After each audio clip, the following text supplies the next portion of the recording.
Hey, welcome to Shop Talk Tuesday. If it's Tuesday in your neck of the woods, guess what? It's Shop Talk Tuesday. Hi, I'm Justin from Manila Guy Bicycles, and we are actually doing a live podcast. If you're watching us on the replay, welcome as well. Please put comments below if you have any questions or anything you want to contribute from your perspectives. This is a safe place where bike shops, bike employees, people that ride often, people just ride a little bit, and just entertained by a guy in a garage. Basically, this is your opportunity to take a pull back of the service department in most bike shops and what it looks like in your neck of the woods. Kinda, sorta, maybe a little different.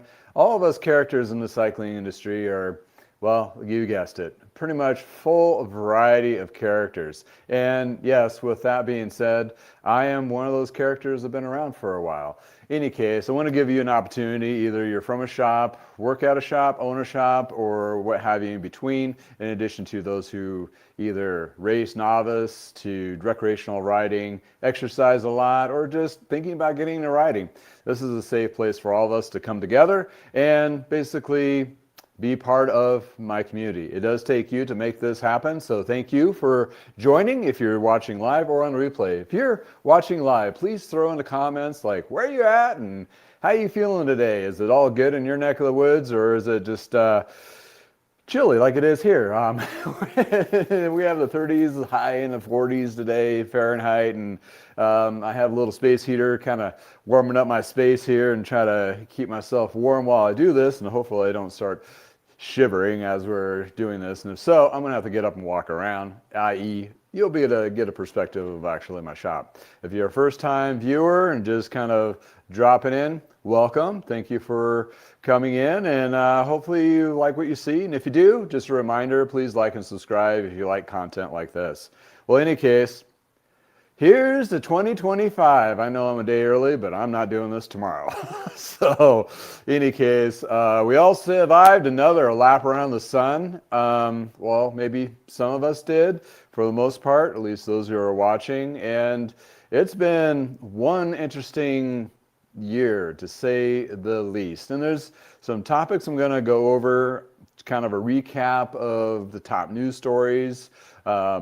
And also what I have experienced in my own shop and adjustments and change in my cycling community. And yes, this is all about community, where we're doing a lot of more riding, less buying, and our environment here in the States. I'm in Colorado, which is in Loveland, Colorado, in the States. And yeah, we're in our off season here. So that gives you a little bit of perspective where I'm coming at. But in any case, we got some crazy stuff going on, has been this last year. Going to kind of review some of that and how it's been affected in my shop as well as other local shops, and basically the industry as a whole, talking to individuals and seeing just this train wreck happening in real time. And don't want to be total Debbie Downer. There's been some shining lights of this particular year.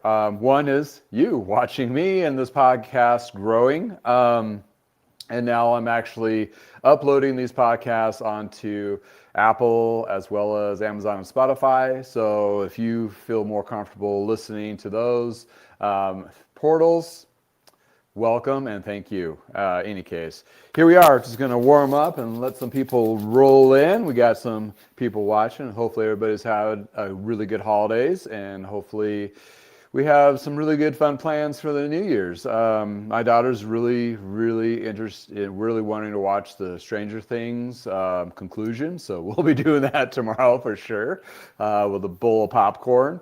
And you know, I'll be doing some tinkering, or I did some tinkering yesterday.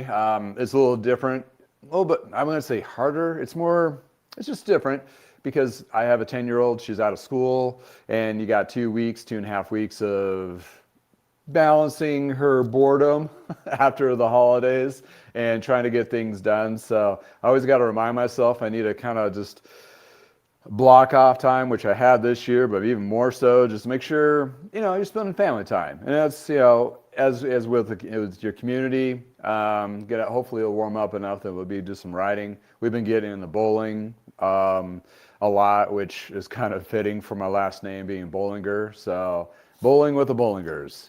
Yeah, that's a hint to the channel I just started just for fun. Because it's just fun. It's nice to do something, and actually that's a nice little segue, a side note. I've been in the cycling industry for so long that, and also riding and so forth, you don't want to get overwhelmed or burned out. And that's with anything, right? You get burned out, and especially if you're really passionate about it, you really, get into it, you do it, and all of a sudden you're like, wow, I'm burned out. And you don't have to go completely off the rails and totally shut her down and move on or what have you. Just find some other fun passion. And for me and my family, it's got into bowling. I know that has nothing to do with cycling, but what it does is gives you the same or a level of distraction of your day-to-day life, in addition to gets you a little more active. And what I've found for activity for individuals, especially in my community, where there's a pretty significant, not all, but a significant population of seniors. And this used to be a senior community back in the day. Now it's become overrun like all other communities.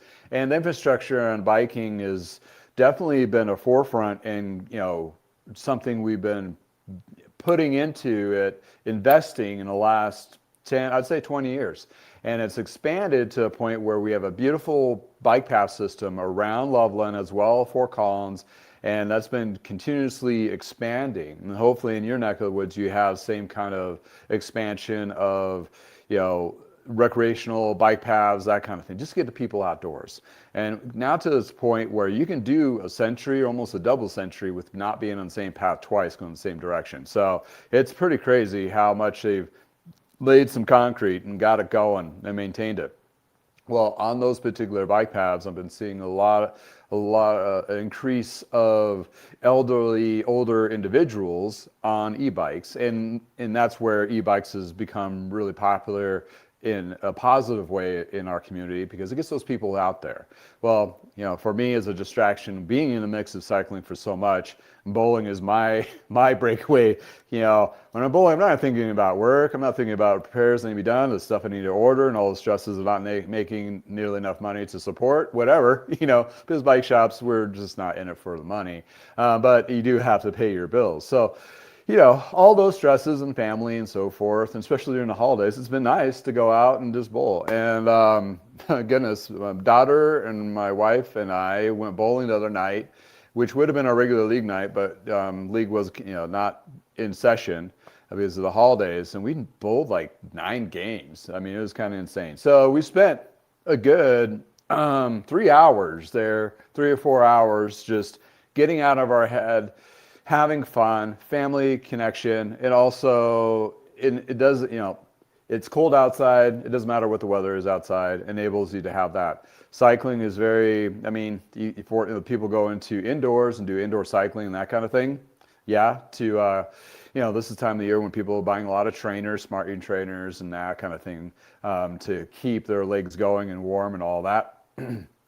But it's, some people just don't like that.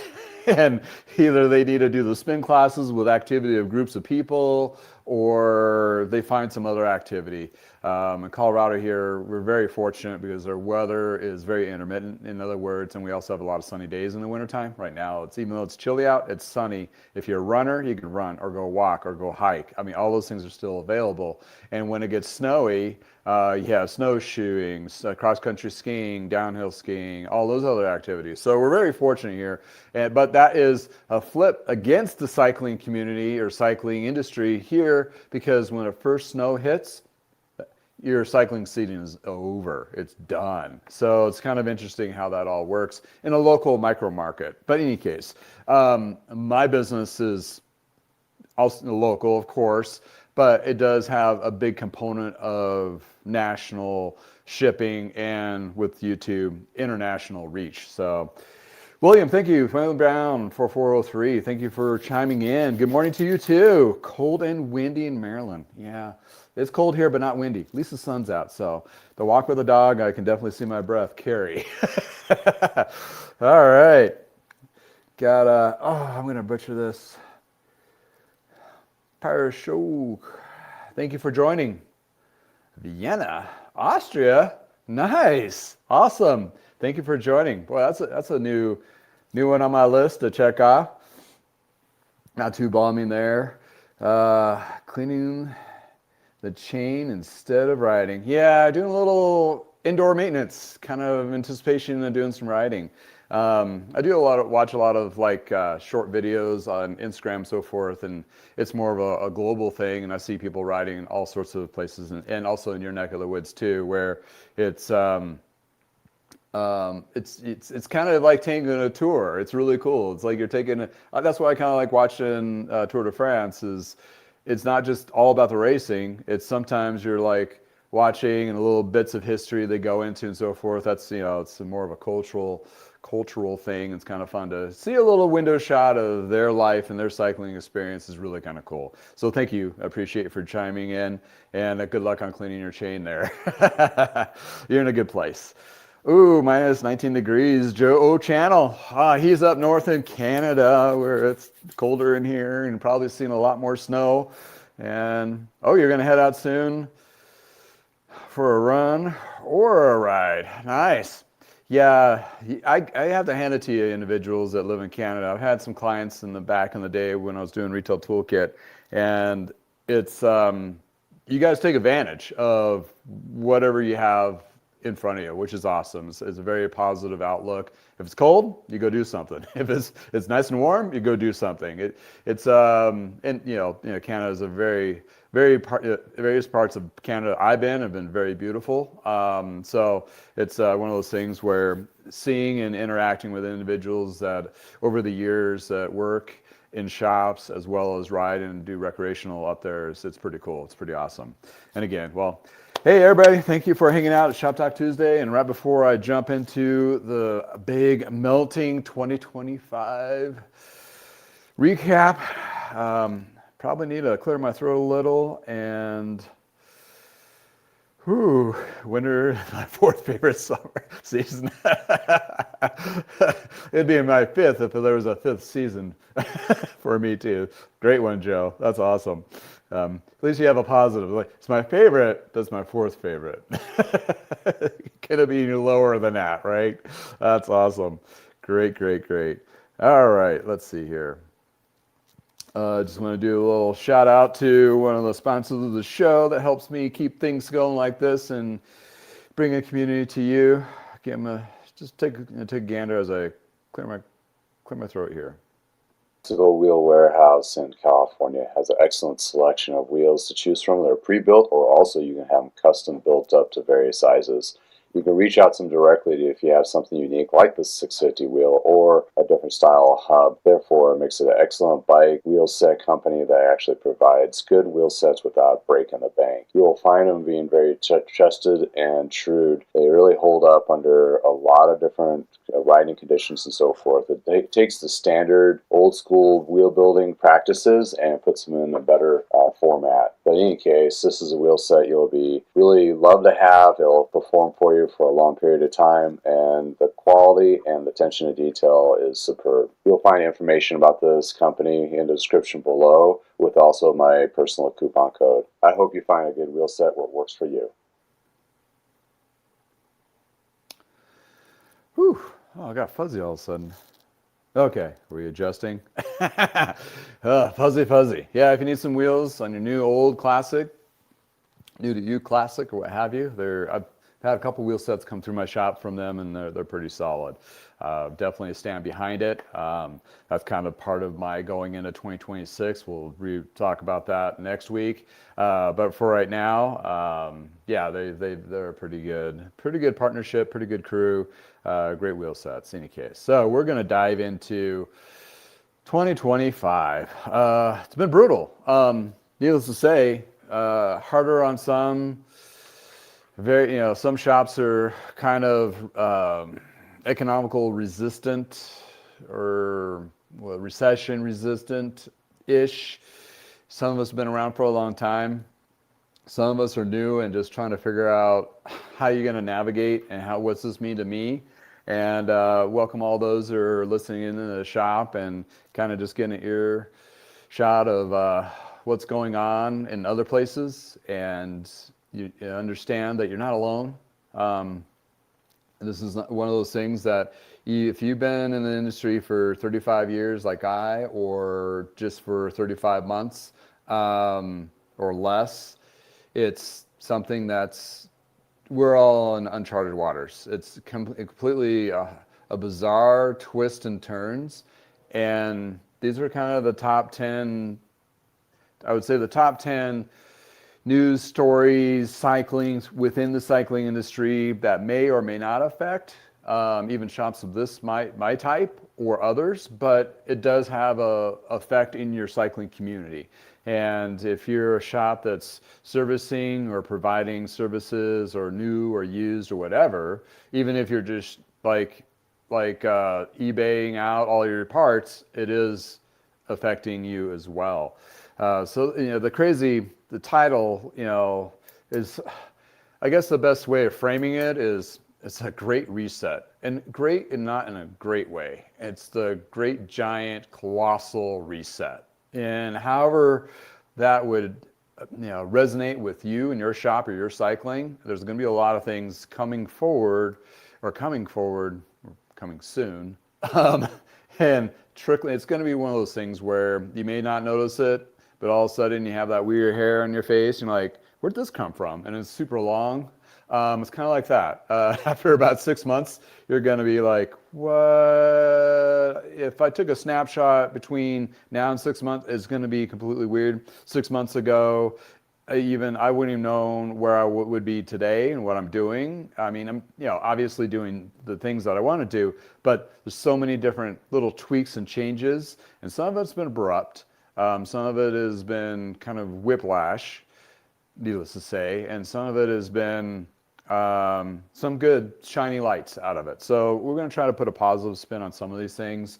But yeah, it's been a great reset for the cycling industry, and some of it, I would say, has not been totally horrible. I mean, I hate to say it, but it's really kind of put the big guys on their heels a little bit, which is probably something they needed to be done, because they were in like this is it, my way or the highway, and all of a sudden they got a big old slap, and they're like, oh, okay.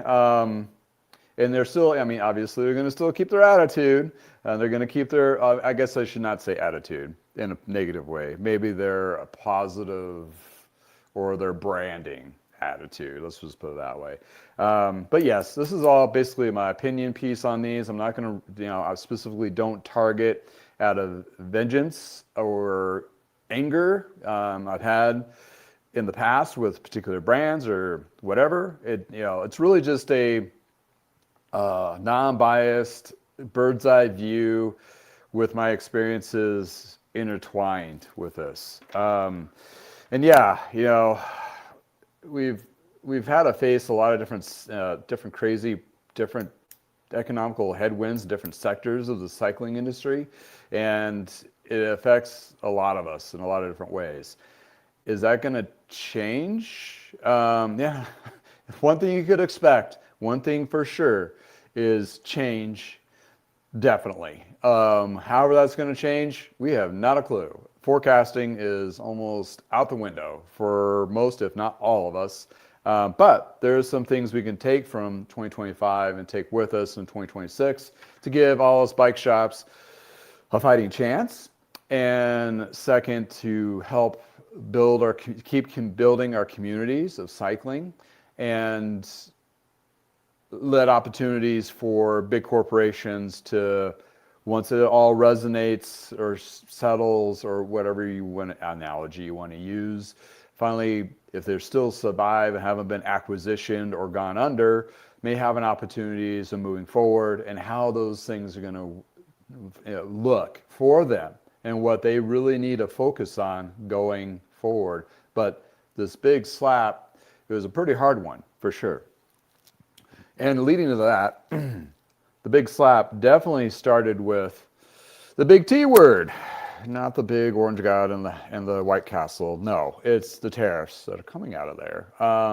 Not to try to make it political, but the political portion of this has affected our industry in such vast ways, you cannot not talk about it.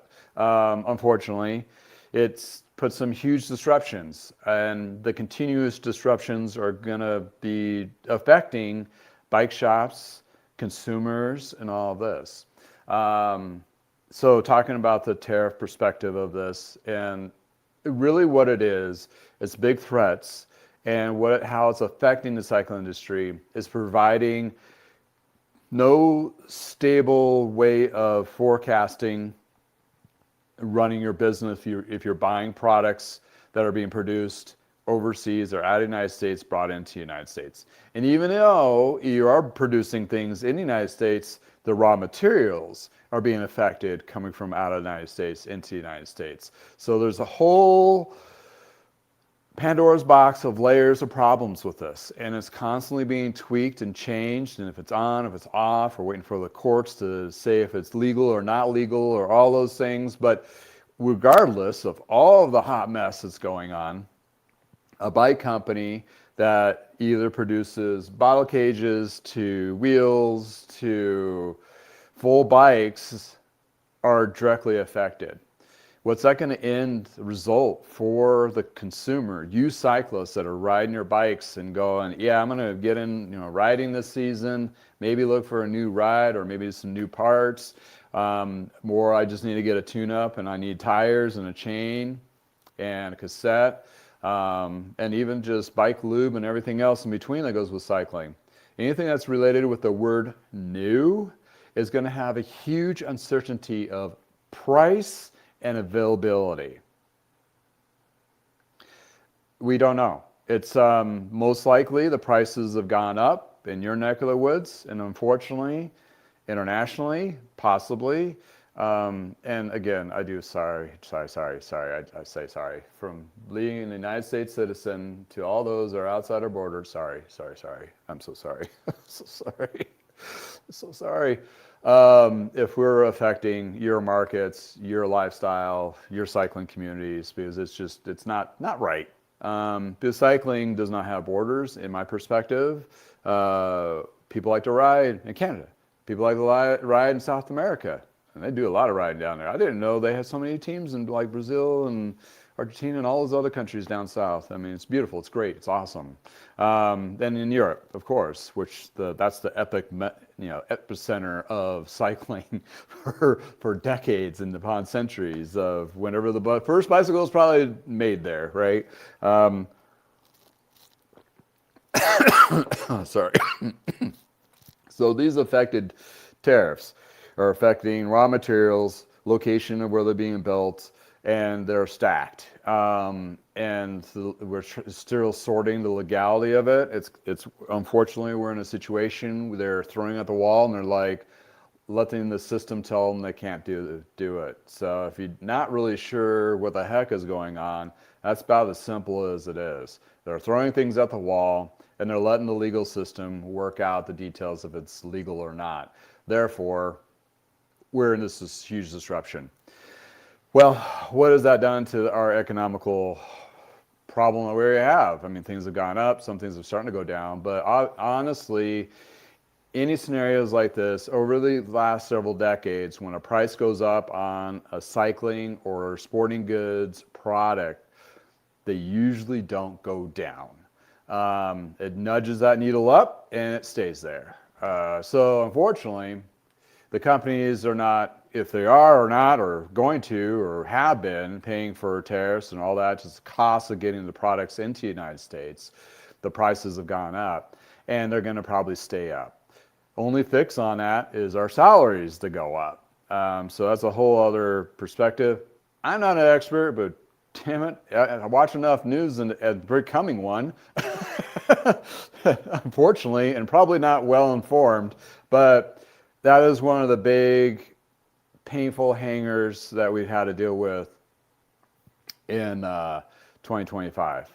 What a result of that, and what's going to be the continued result of that is affecting our market is shifting a lot of people to look into the used market, which only 8% of the bike shops are, I think the last study was 8% of the bike shops are doing used bikes.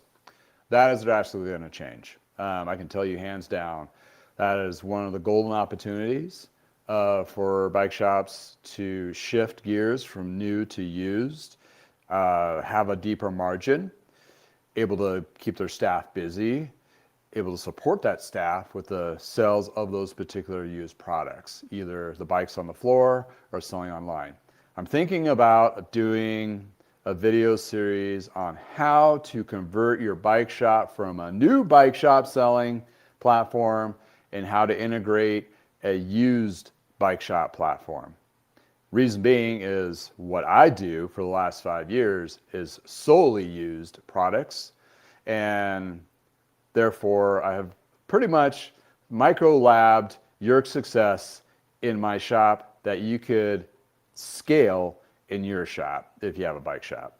So, and what that'll do for those consumers out there is provide all of you with less expensive options to new and able to get into a ride, new to you ride, and get into cycling or refresh your ride or get in an other opportunity. And there's a lot of different things that are going to help with that.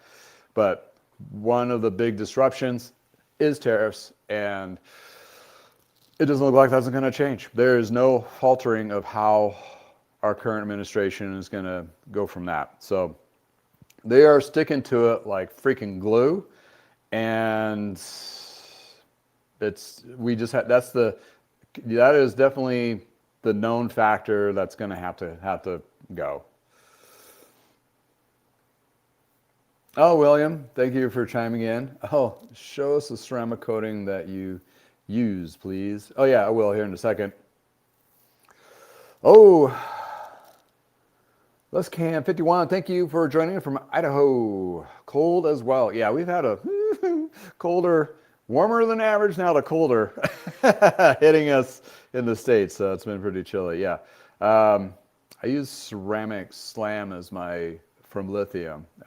Actually, I have a little video queued up. I can show that a little bit, but let me get through these top 10. It's going to take a bit to go through top 10. And on the back side of it, we're going to get some cool positive notes. We're going to talk some positives here. The latest news. We're going to go into the second portion of this. Or number 2 would be your Rad Power Sports files for Chapter 11. So there's a lot of companies that have been struggling in 2025. Either they went under, acquisitioned, or resold back to the original owners. There's several different smaller companies to bigger companies. Rad Power Bikes had a bad battery. They couldn't afford to do a recall. They're telling people not to do the battery. So look at that.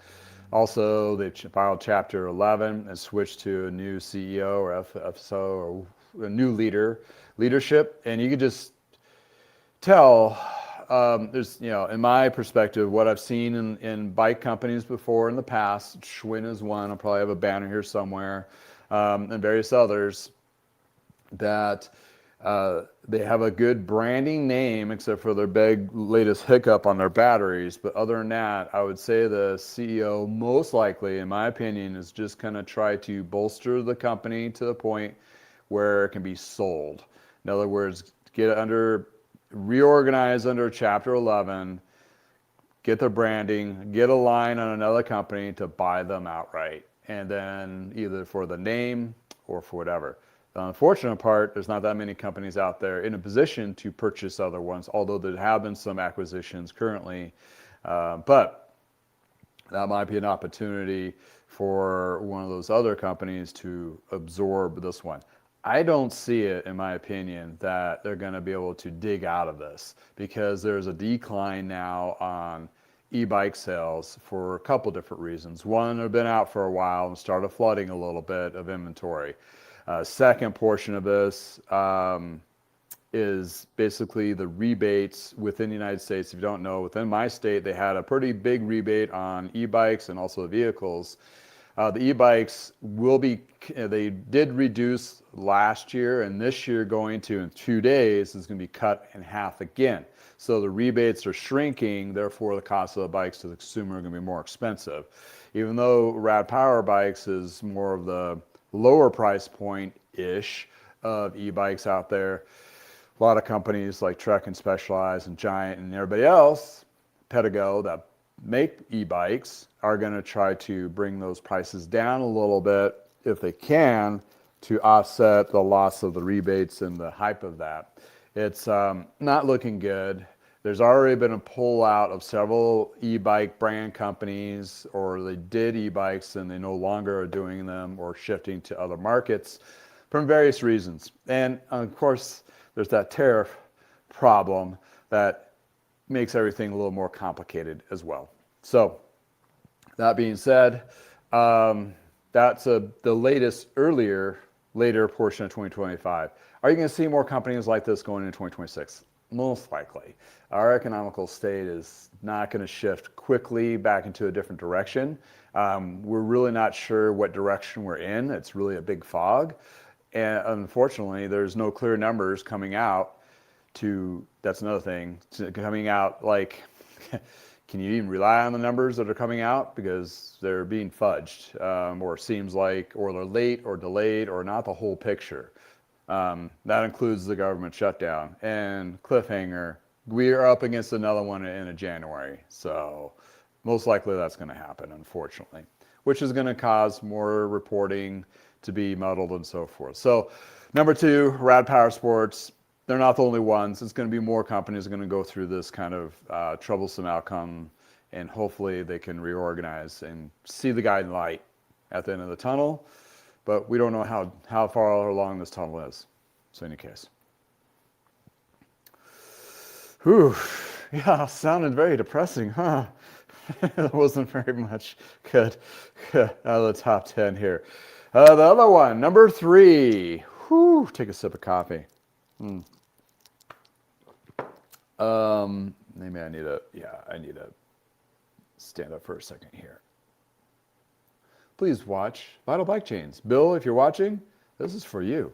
For popular chain process or waxing of Vital Bike Chains provides brand names like Shimano, SRAM, and various others to be cleaned in high detailed 5-step process and then waxed to your professional level with either speed chip or endurance chip, which has been proven to have better performance and better lasting events and recreational riding. Takes care of the messy process, and all you have is the clean wax chain ready to perform. Check them out. Discount code with a link below. Oh, did you lose me? Lost me. Shop on Amazon. Oh. Sorry, lost me. Where am I? Huh. Oh, there I am. Woo! I don't know if you saw or not saw or whatever. Well, I had to stand up and warm up a little bit. Sorry, I had to shake the chill off of me. All right, I'm warmed up again. Let's go into number 3. Number 3 is, well, Giant got in a lot of trouble with basically the WRO.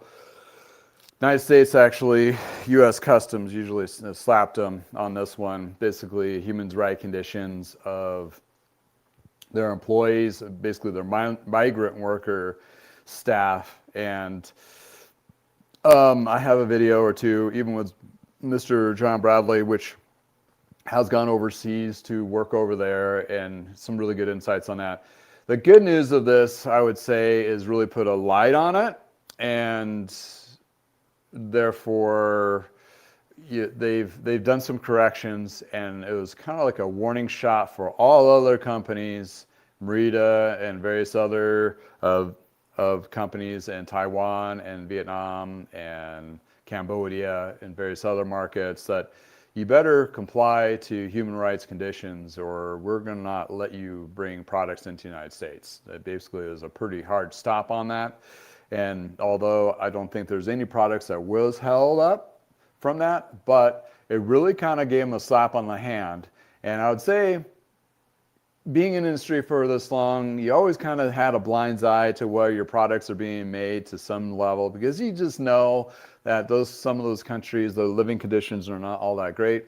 Although having jobs, working for these companies is better than not having a job at all. And you got to look at the human perspective of it. This is what actually is kind of giving the opportunities for those to have a little bit better quality of life, not owning their debt to the company store.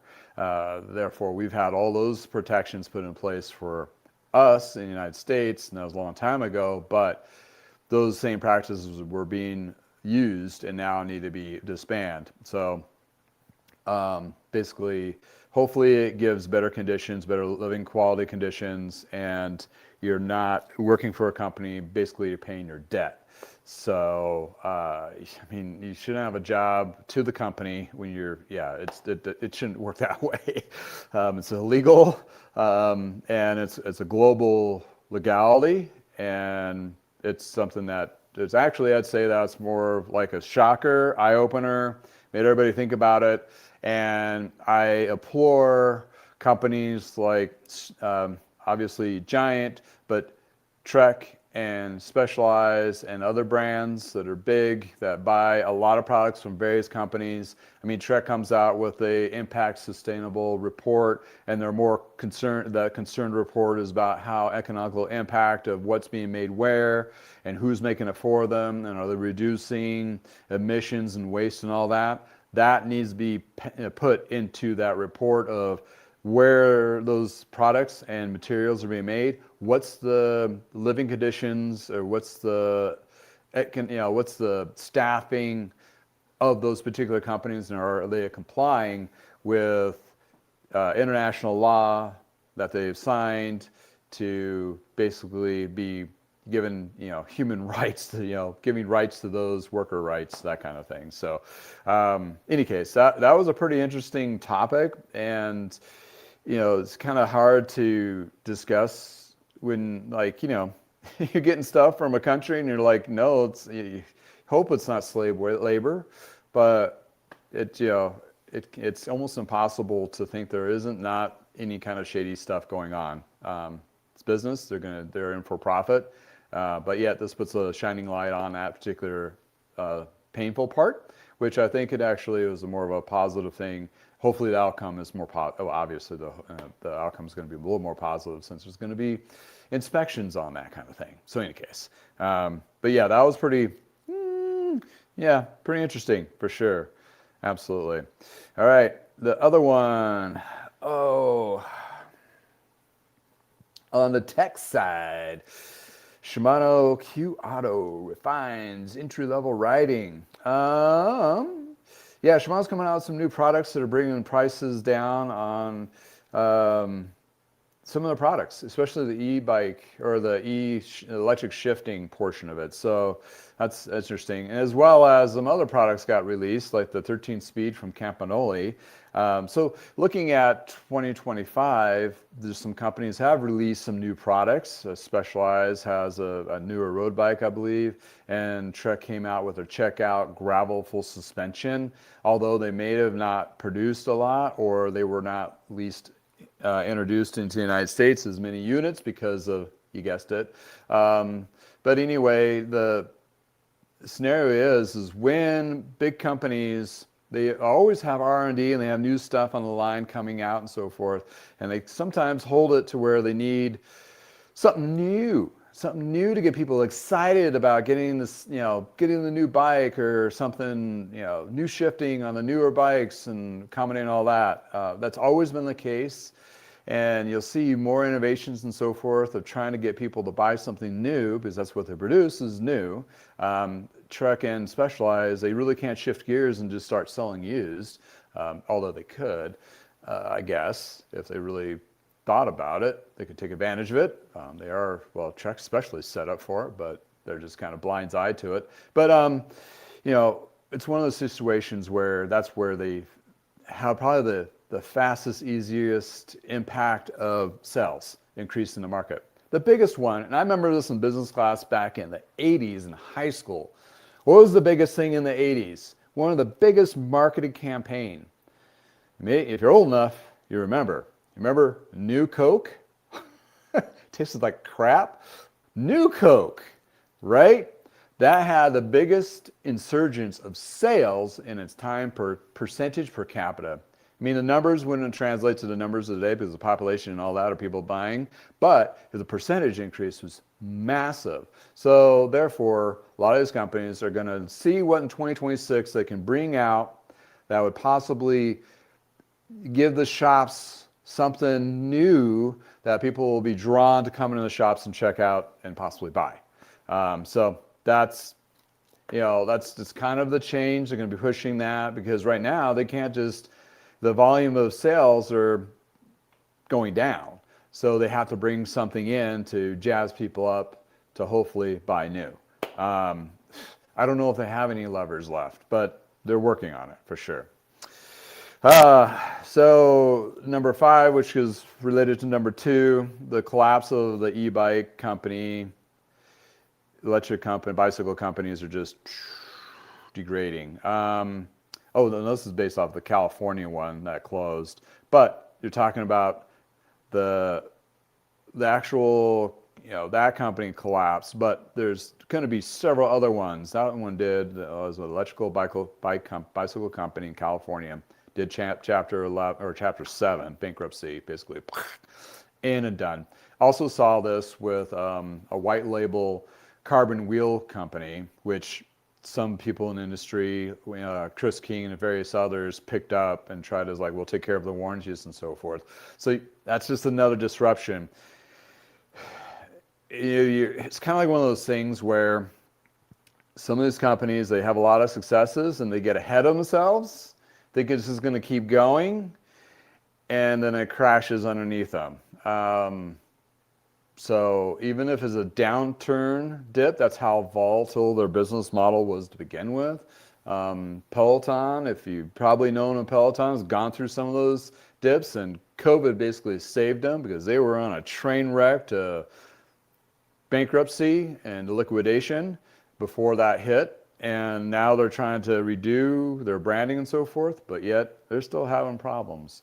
So yeah, the e-bike industry is kind of taking a small dip. Number 6, more brands are going straight to, you guessed it, Amazon.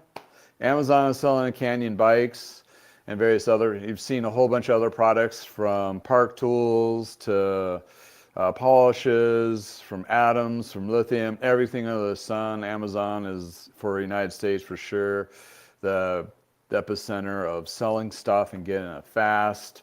And that was really bred and conditioned through the COVID. So that there lies a lot more companies. You may see some other brands, bigger brands, hit there. There's been rumors, I've never seen anything for sure, but if Canyon's doing it, they've been a leader in a lot of different direct-to-consumer pieces of it. That's what got Trek and Specialized to do direct-to-consumer. And therefore, since they're going to Amazon, will you find a Trek and Specialized on Amazon?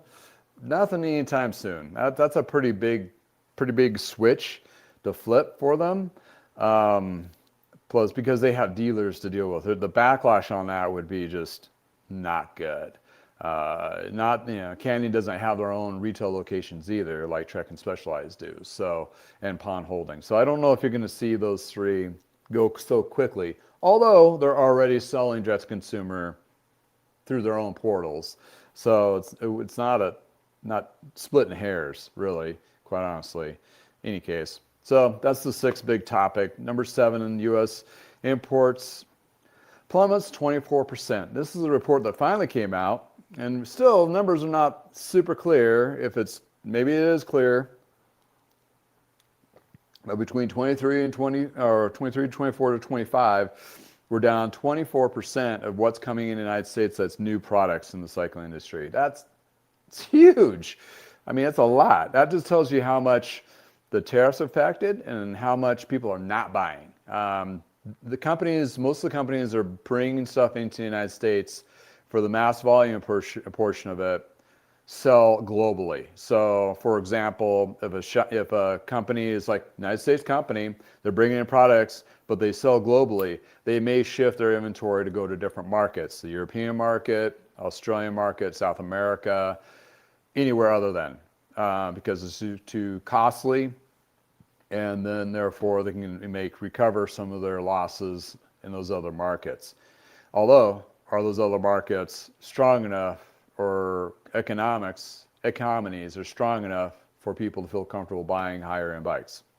Not too sure. But 24%, that's pretty huge. That's going to affect everybody. And also production of newer bikes coming in. So what you've seen, and on that note, is a lot of these companies, when they're making forecasts and so forth, like, for example, if they're making forecasts for bikes to be built, the numbers that they're looking at today compared to the last 6 months to 3 years, seeing what the projection would be of bringing in bikes into the United States to fill those warehouses, if they're continuously going lower than 24%, being more reserved, you're going to find within the next 6 months to a year, when those go to production, contract, and shipped and gone through customs, it's going to be basically, you're looking at September, October. Okay, when that flux of change, all of a sudden you're going to get shortages, because or you may not have a shortage. It just going to, people are not buying anything. Are we still not going to be buying anything in 9 months from now? Probably not. If things continue to be the same than what they are now, it's our new norm. So therefore, hopefully consumables will come in, like chains, cables, housing, brake pads, bar tape, saddles, some clothing, those kinds of things will come in, but they'll be coming in with a higher price.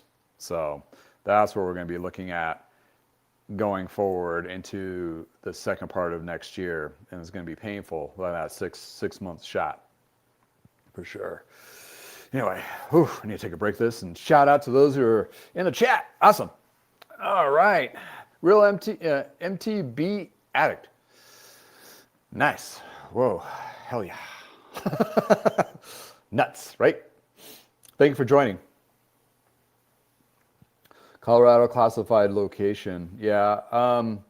Used market here is great. Apparently Giant wants to move their headquarters to Boulder. And there's some positives of that, but listening to other industry insights individuals, they think that was a really dumb move. Like, there's other places they could have moved to. I disagree, because I live in Colorado. Colorado's a great place. But other than that, take my biases aside. Yeah, it's, maybe, I don't know, what's really draw them here. Maybe connections, maybe, I don't know. It's a great place to live. Maybe they were filling the spot where Specialized moved out. I don't know. But they have some game plans. But they were in California, where anything other than there would be cheaper. So maybe retaining a higher quality of life for staff to be appealing for those to work for Giant, possibly. Boulder in itself is pretty expensive, but there's other places around that are less expensive to live. Most people commute to Boulder, per se, so it's one of those little, and it's not too hard to drive there either. Commuting is not too terrible. Not like it is on the East Coast. You take 2 hours to get somewhere, that kind of thing. But anyway, side rabbit hole soapbox there. Sorry, Susan. Thank you for chiming in.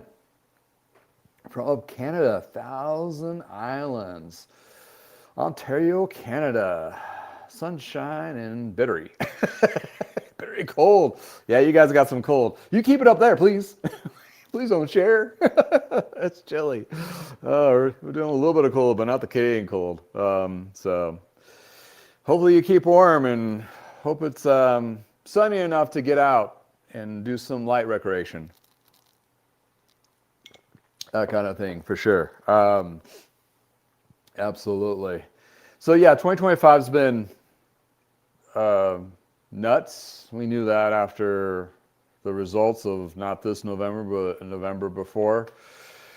We knew it was going to be weird. but we didn't know how weird it was going to get. And I do apologize. I mean, sorry. And unfortunately, a majority of the cycling industry news and topics is related to what happened in our administration. So it's painful. It shouldn't be that way, but it's just what it is. Regardless if you're right, left, or center, or nowhere in between, it's affecting you one way or another. So after the plummeting market at number 7, going to number 8. Number 8 is Campagnolo restructures amid financial losses. Although they brought out a 13-speed to get hype, then they're in a situation where they got to cut a whole bunch of people and reorganize. Yeah, regardless of what they're doing as promotion and products and so forth as a company, but you can't have an anchor that's drawing the company downward trend. This is something that was probably, something that was going to have to happen. And that it just came to a head where the competition is very fierce with them now with SRAM and also Shimano. Back in the day, it was only Campagnolo and Shimano were the two huge competitors, and then there was Sachs and then a couple others. Now the field is completely different now, and Campagnolo is mostly in the road market stuff, and that's like a smaller niche to the whole cycling realm. I don't think you'll see any e-bike componentry made by Campagnolo like for electric assist. Electric is shifting, e-shifting, yes, they have that. Looks pretty slick. It'd be really cool to check out. But they've been known though as the company that pushes the envelope. Like they're the ones that came up with 10-speed before Shimano, and the stuff actually worked pretty good. And then Shimano took its time and generated their own 10-speed systems. And also, the shifting style and all that. I mean, it's been a very good componentry group, typically pretty expensive. Even the lower end stuff has always been a notch higher as in costs, especially on new. But looking in the used market, some of their cool, some of their stuff is rebuildable, easier to work on for those that are versed into Campagnolo componentry.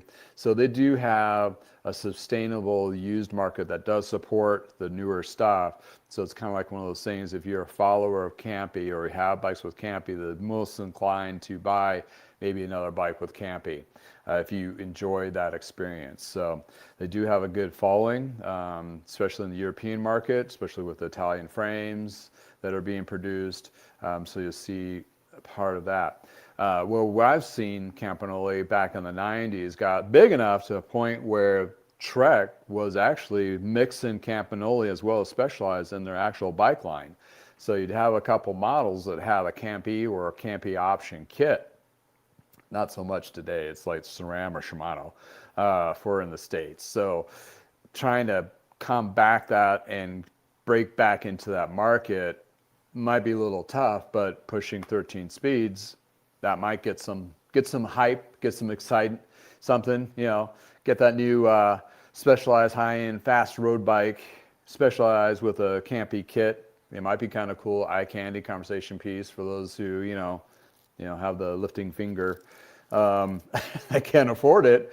And then those who can afford it, they're not affected by the economy, regardless, because they have some more dollars and cents. So that's kind of how that works. But in any case, restructuring. Hopefully, the restructuring will make them healthier going forward.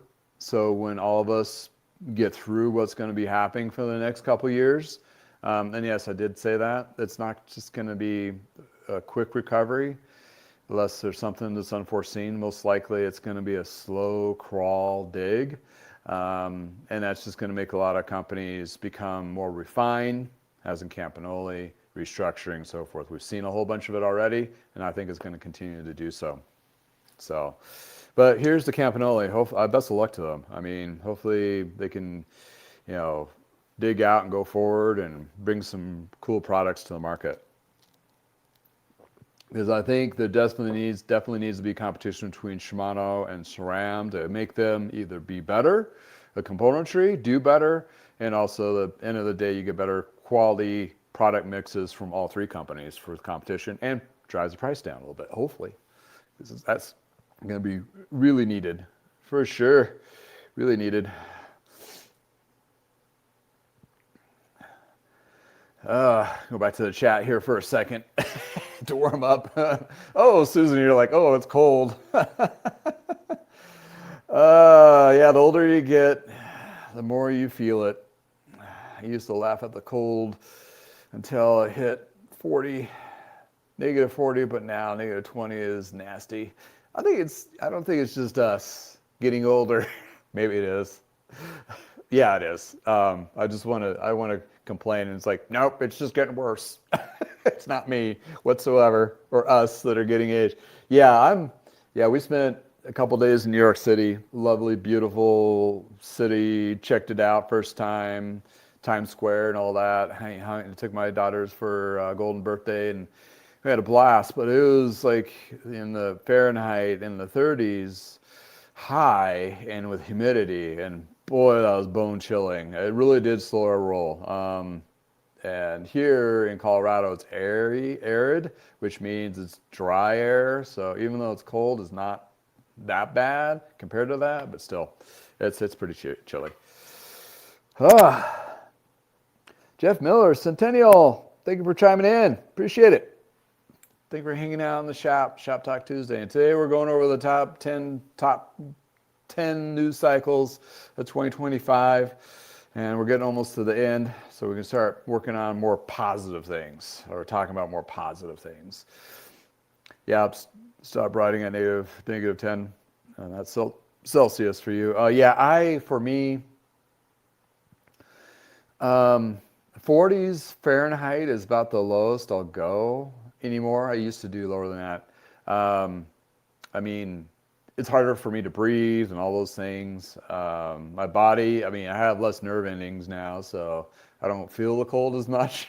But there's a risk of frostbite with wind chill, so I don't go below 30 anymore.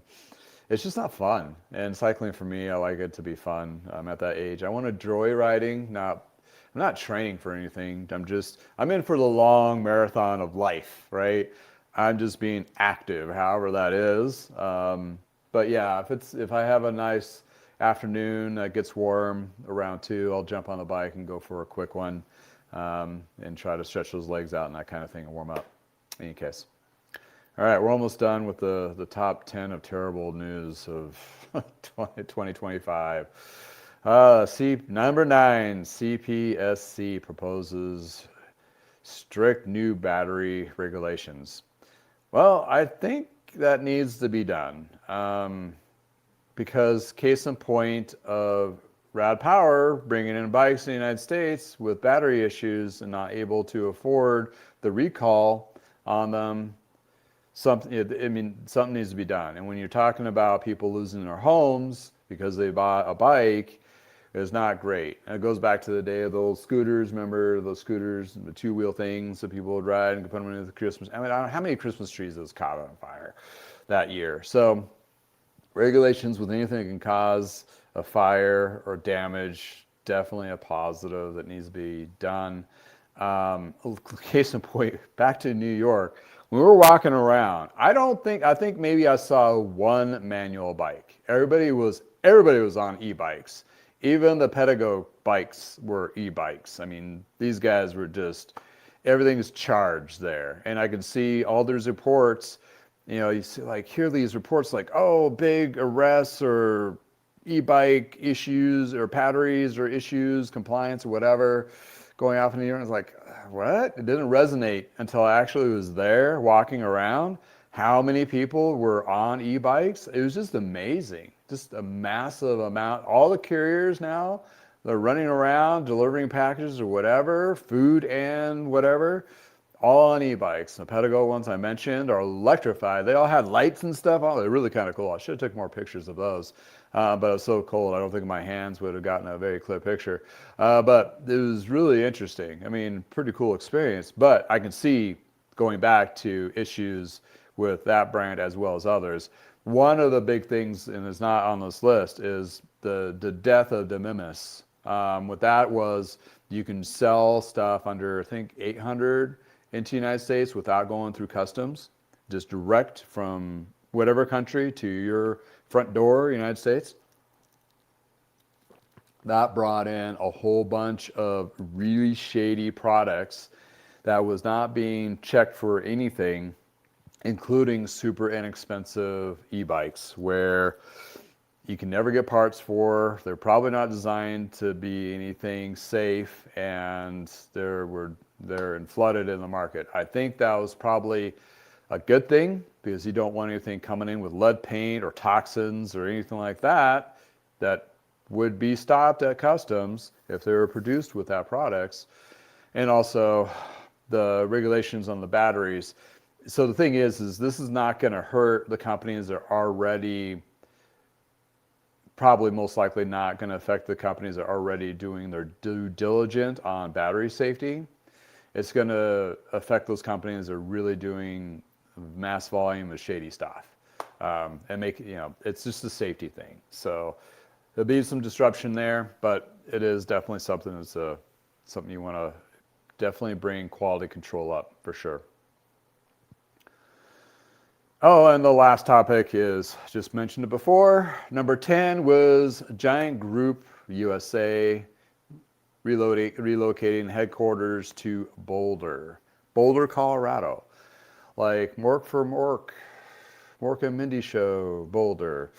Yes, U.S. Giant Group announced that they would be moving their headquarters from California to Boulder, Colorado. This will places the industry giant at the center of one of the most influential cycling communities in the world. Whew, that's heavy. a lot of weight on that, right? Signaling a strategic shift towards being closer to the heart of American cycling culture. Wow, that's an hour from my house. The heart of it. That's funny. I'm sure a lot of you watching going, yeah, that's a lot of smoke. I mean, Boulder's cool and all, but even us Coloradoans that have lived in Colorado all our lives know Boulder's in a special place. It's special, all right. There's a lot of cool parts of Colorado, i.e. there's a lot of other cool places globally as the epic center of cycling. Interesting indeed. What's your thoughts on that? Please chime in. Do you think Boulder, Colorado is the epic center of cycling? Huh. Interesting. It's a hot spot for sure. There's a bike shop in every corner, has been for like decades. But I'm sure some of you out there are going, whoa, hold on here. We have some cool stuff too. If it was, I think there'd be a lot more brands in there if it was such. And I don't think Specialized would have closed their offices in Boulder, but then maybe they think Morgan Hill, California is the epicenter of cycling. In their minds it is, I'm sure. Yeah, Susan, you got a good point about get rid of the electric motorcycle scooter situation. So I watched the podcast before I got on this, and this is from a National Bike Shop Dealer Association, and they had the 2025 review, and they had like the head of MBDA is pretty cool. She's been driving it in a great direction. She had 4 other old timers like me on, and I'm going to put the link so you guys can watch it at some time in the chat here. I'll put it in the description below. They did talk about e-bikes quite a bit because obviously e-bikes is a lot of the bike shop industry right now. It's the only thing that's been growing-ish lately. It still has potential, but there's a lot of safety concerns of it. And going back to your case in point, here in the United States, it's really kind of fuzzy, and anything over 20 miles per hour speed wise is considered a electrified motorcycle. It's a electrified vehicle. They shouldn't be on bike paths. Bike paths here is the point. I see signs saying speed limit at 15 miles per hour, and it should be less in some areas because of people are jogging, walking their dogs, and whatever with kids. But people are blowing through, and there is a couple yahoos in our neck of the woods that I go ride, and I see the same jackass hauling ass going way too. He buzzes me every time, both directions. Not wearing a helmet. It alludes to the safety, and in California, the cause of accidents by electric bikes of this nature is like gone through the roof. So it's become also another huge issue. And in addition to, as a bike shop perspective, is insurances as well. I mean, and they were talking about that specifically, those particular bikes are basically more electrified motorcycles that have a throttle to them that push you over 20 miles per hour. You give little Timmy, a 12-year-old, one of those in a neighborhood, it doesn't matter if he's wearing a helmet or not, sure hell, he's going to cream himself somewhere, somehow, either with a car, unfortunately not, or a side of a house or something like that. It's just, there's no training. I mean, hell, to drive a vehicle, you have to have a license. In other words, you have to study and take classes and all of this stuff. You're giving somebody an electric motorcycle hauling butt on local roads, not really knowing all the rules, going to get themselves pasted. So there's a huge problem here just on the ecosystem of electric bikes. Not saying that they're all bad. I'm just saying the throttle ones that go over a certain mile per hour is an issue that needs to be looked into, either by licensing or restrictions or something. It shouldn't be all responsible on the bike shop's shoulders because we're retailers. We're trying to sell stuff. If somebody, that's a hot item and they're going to want to buy it, it's one of those things. I mean, yeah, you have your moral ones, and there's some shops that only work on them or whatever, or sell them, but they're still going to get out there, and even through direct consumer. That's another problem too. So you buy e-bike off of Amazon, and it's a throttle. And I have talked my neighbors out of this. I'm like, oh, we're thinking about getting e-bikes for the boys. I'm like, no. They have, well, number one, too much energy. They need their me power to wear those little boogers out. And second, that's too dangerous. And the mom's like, oh yeah, you got a point. It only takes a second. Like, think about it for a second. I know you want to give them everything you want, like they want, and maybe more, because they're kids. You're kids. You want to give them the best experience possible, but my goodness, do you want to get them, it's too dangerous, that kind of thing. But in any case, I mean, that's where I look at that there's some problematic issues with that, for sure. But in any case, take a little small break here. And, regardless of how you feel about Amazon, if you buy something on Amazon, which most of you probably do, have a Amazon store, like the latest pick, basically, of products that are on sale, that kind of thing, and various other parts and tools and so forth that I suggest using within those particular categories. Check that out. Go through, and even if you don't buy the product that I suggest and you find something else that fits your needs better, or your grocery list, or whatever you end up buying, I get a little kick. So that's a good opportunity for you to get something, and I get something that helps support me doing what I'm doing.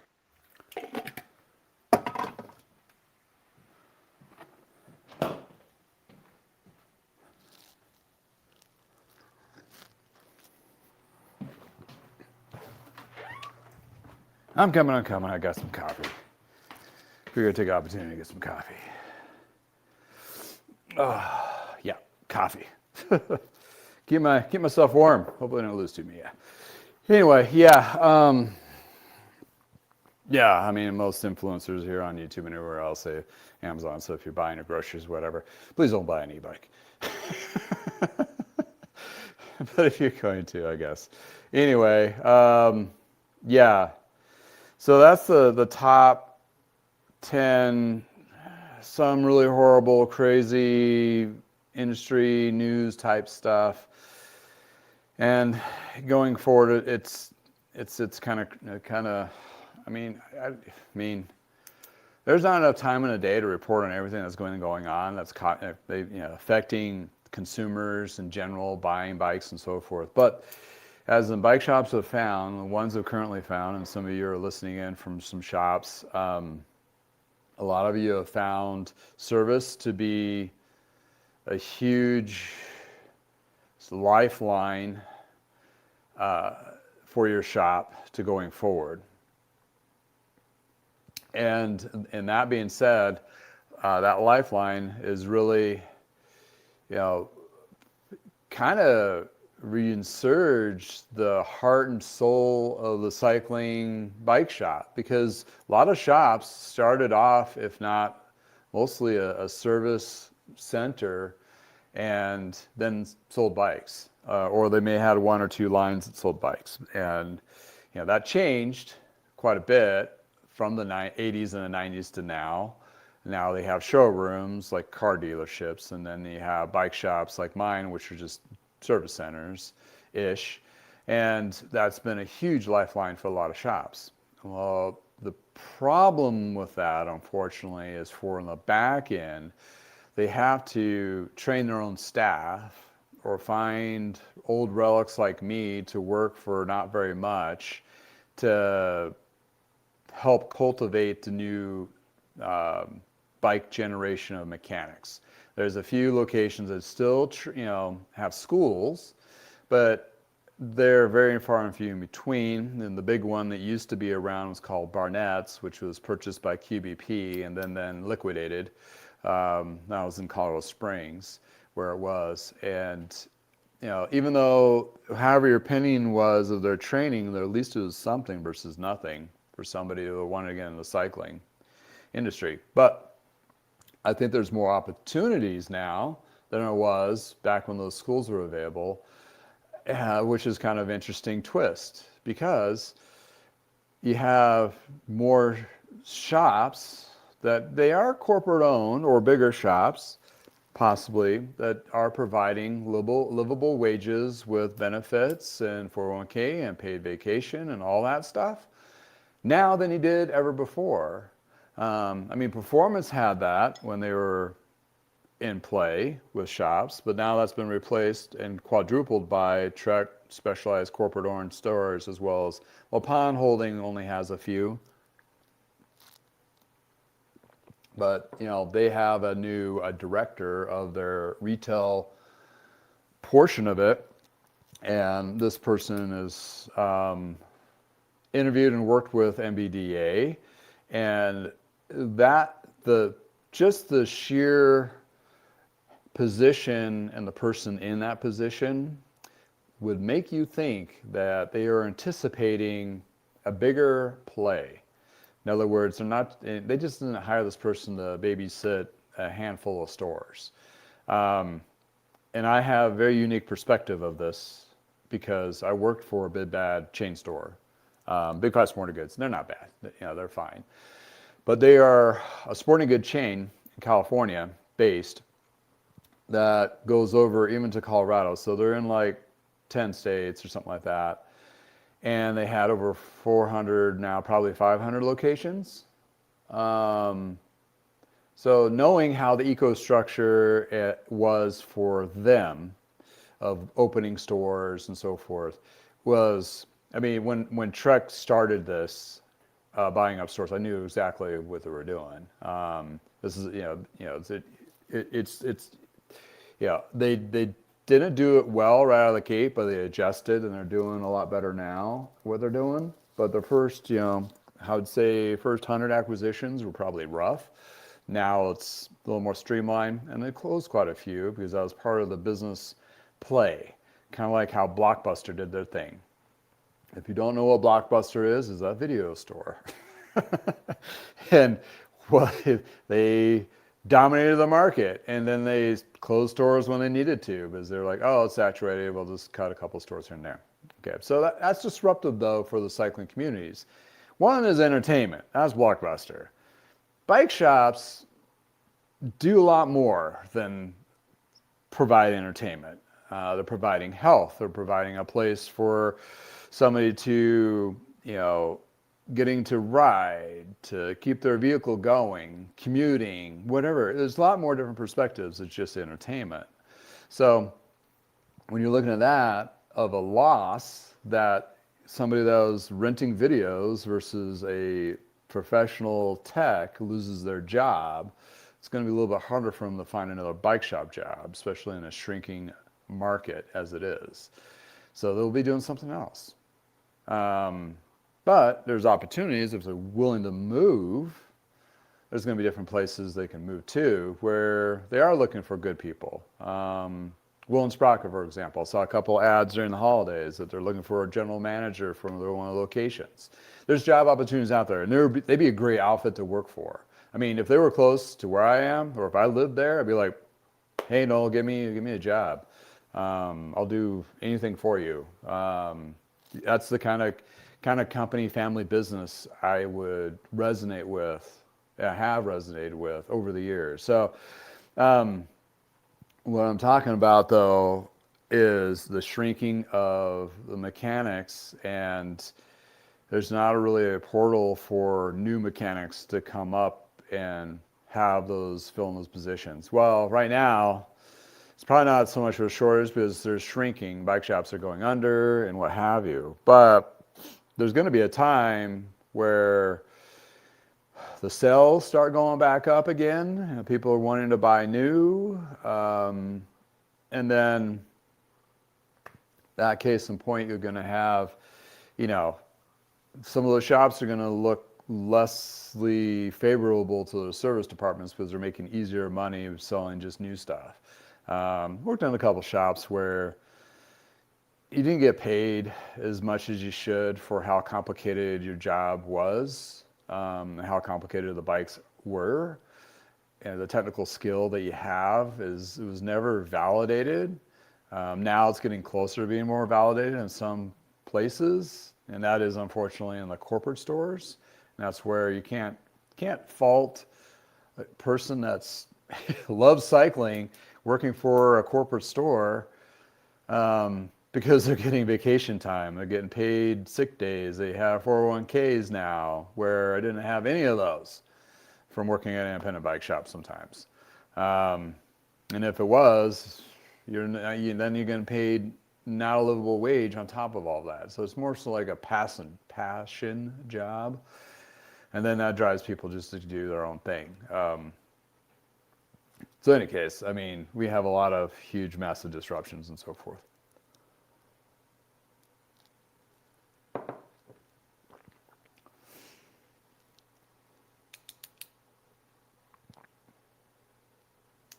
Yeah, you got it right. A good point there, Susan.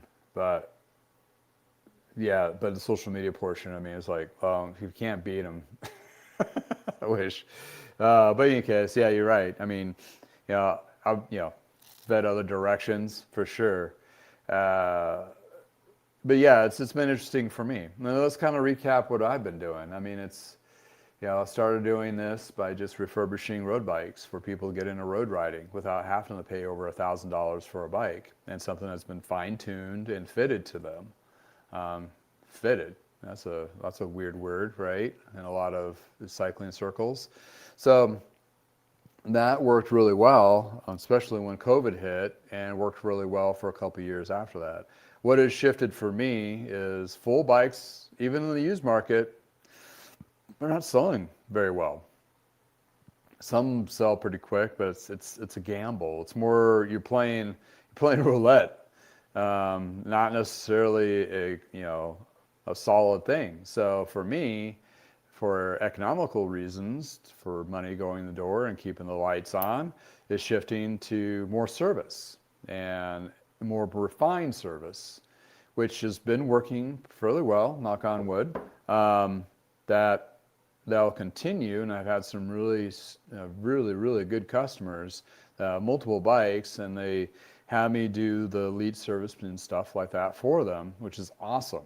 I love them, and it's great. I don't need a lot of customers. I just need, I'm like quality customers, quality community, and it's working out. That's been working out really well, and I continue to hope to build upon that. And that's not really hard to do in my environment. You'd think like, oh, you're in Colorado, there's like bike shops all over the place. How do you compete? It's like there's not enough of us to flood the market, and service has always been a side thing for the corporate stores. Although they're going to be more focused on it going into the next couple of years, that helps pay some bills versus no bills because they're not selling any new stuff. So like the Trek and the Specialized and the Pond stores are going to be focusing a little bit more on service and trying to do that volume. But yet they're not going to have deep staff. So there eludes some other shops that I've talked to where I thought their service would have blown up, which really hasn't, which was kind of concerning because they're just relying more on the e-bike sales. Well, that's going to dry up. So what are you going to do? So service is where they're going to focus. Is it going to cut into what I'm doing?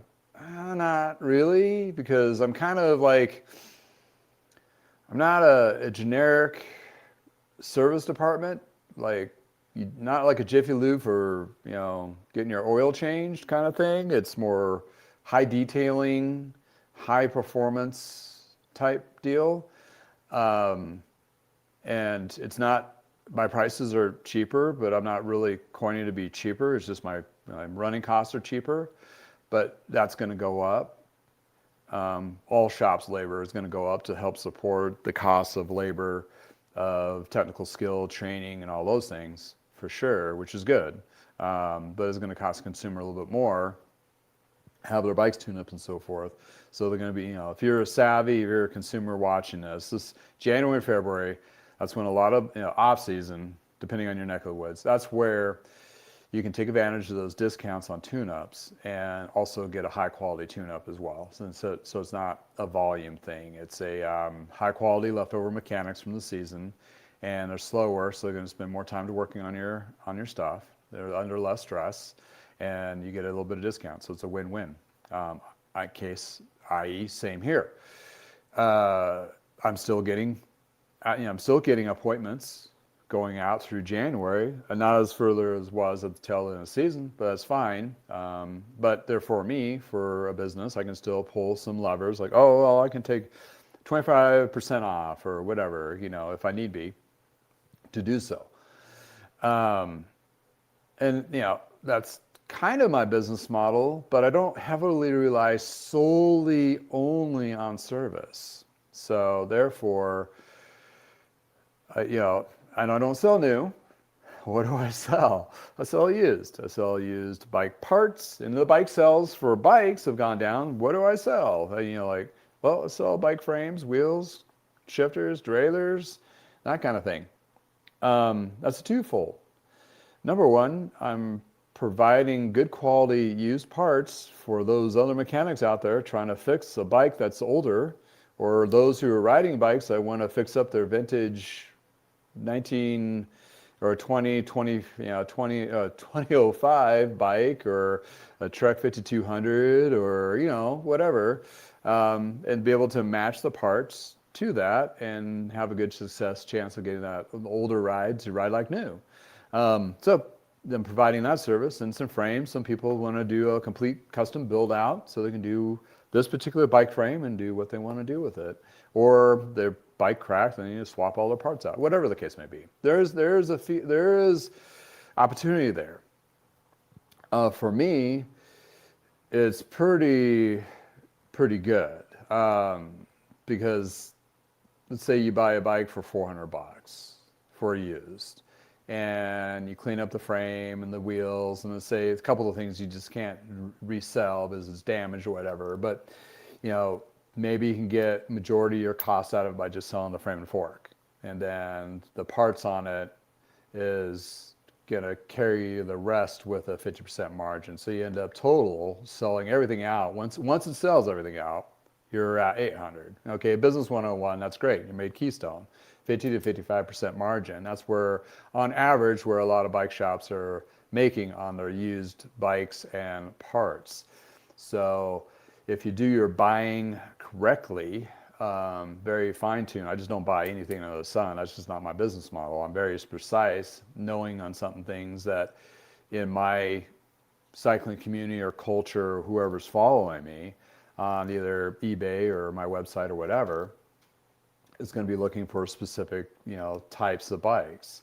So, case in point, you take a bike, you find a good price on it, and you can get more than just 50% off of that.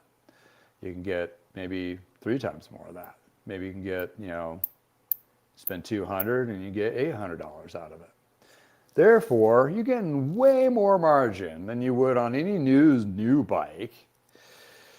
And yes, it takes a little more labor, but that labor department that you have, that service center that you have in the back room where guys like me are chilling in the back, or could easily clean up. It's basically a tune-up, but you're not finishing the tune.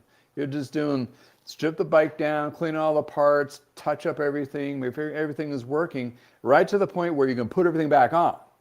That's where you stop, and then those parts, frame, wheels, shifters, brake pads, not brake pads, even cassettes that are still in good condition can be resold. Saddles, niche, more higher end stuff. Sometimes I'll just take the saddles off. This is high end. I know I can make $50 off the saddle or $20 off the saddle, or whatever, right?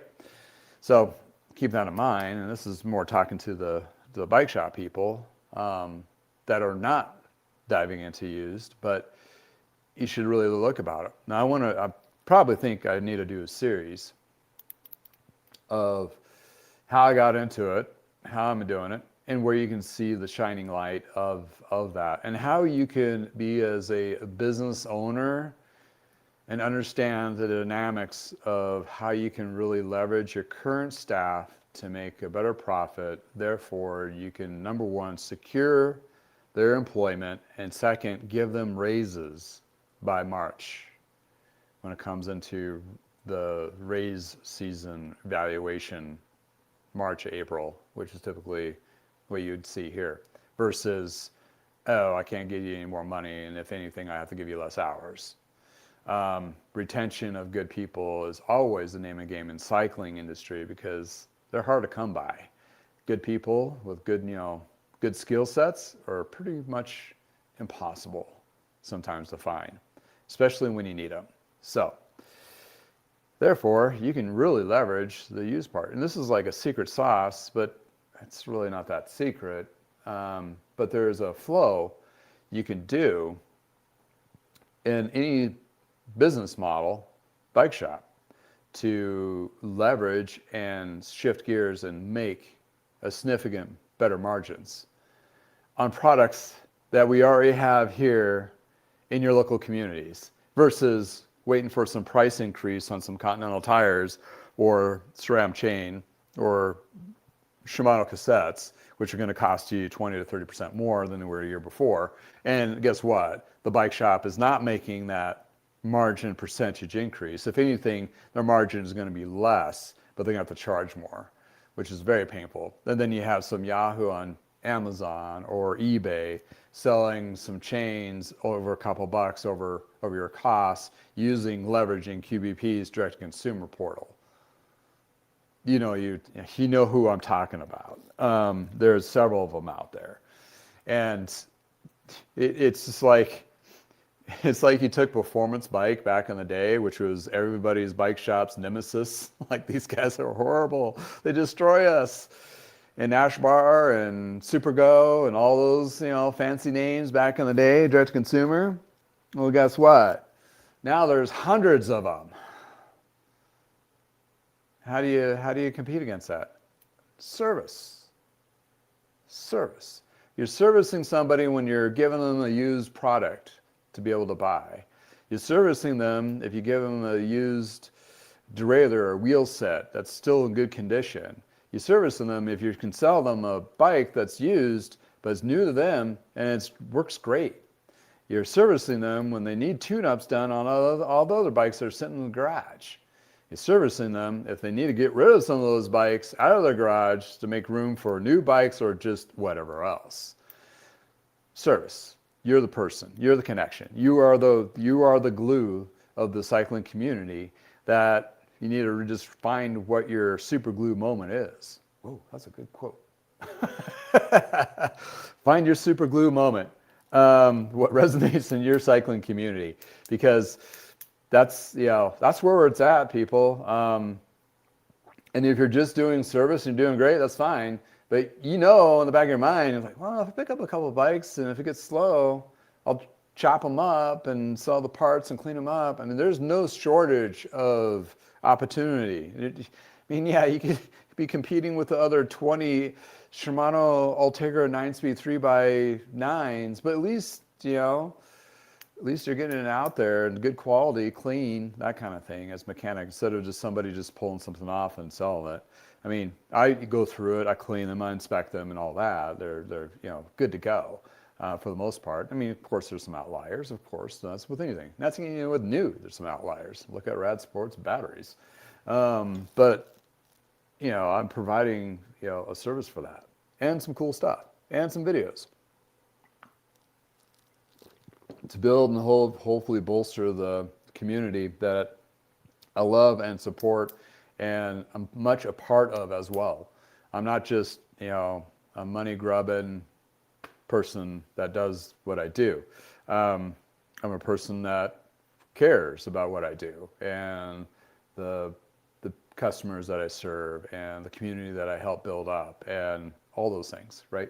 So yeah, it's kind of cool stuff. But I see there's a lot of good that came out of 2025, out of all the anarchy in the ashes kind of thing. There's a couple silver lining kind of deals where, I got some really good customers out of this, and they're hopefully will be able in a position to help support me as well as their own cycling going through 2026. And in addition to provide a lot more content and build my community, either here on YouTube or where else you're watching this at, and keep on expanding that. We're in an environment where if you can sustain and survive this, luckily you'll be stronger definitely at the end, and hopefully you still want to be doing it. Because a lot of us are gonna be like, oh man, I don't know if I want to keep doing this. This is tough. But I've been through a lot of hard times in the cycling realm, from the closing of my parents' shop to various others. And I had to take a little break. I worked at Big Five Sporting Goods for a bit, but it came back.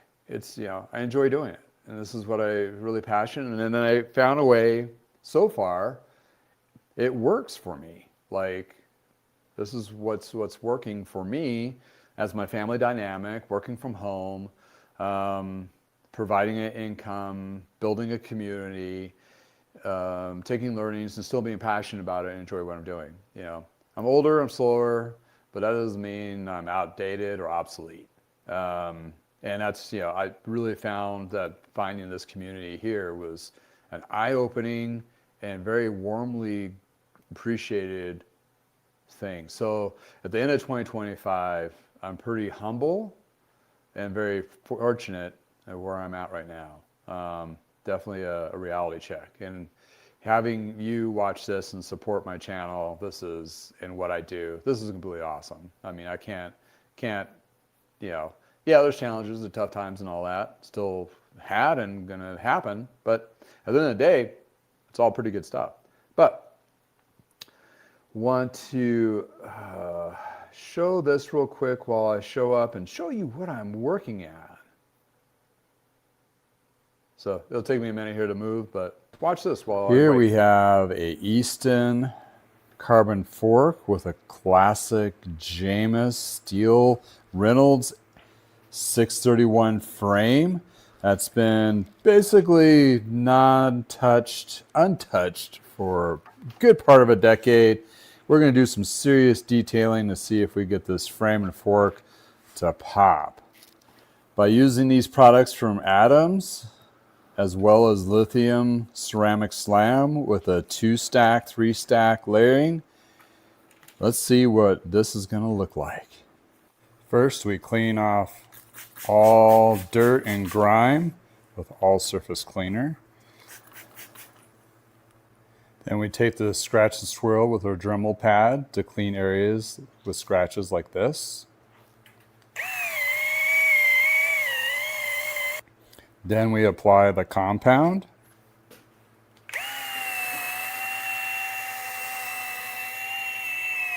Then we apply the Adams polish.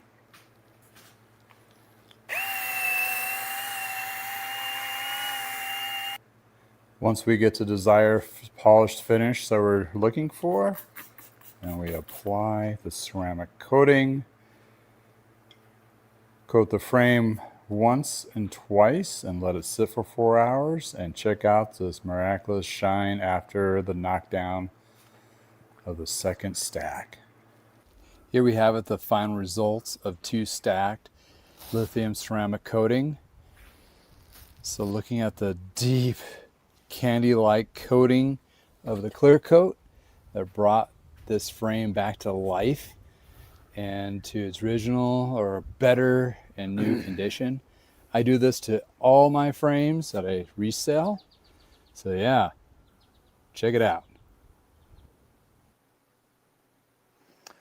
So yeah, that's a little highlight of what I do for detailing and so forth. So, I mean, you can take, a lot of your shops can actually take your service packages, and this is a good time. Well, if it's off season for you, it's a good time to review what those service packages are and what you're providing a dollar amount to. And if you wanted to add more services like we've done with wax chains and so forth, which is definitely what's going to be, what's the hottest thing in the service department, changes. Well, waxing chains is probably the biggest thing.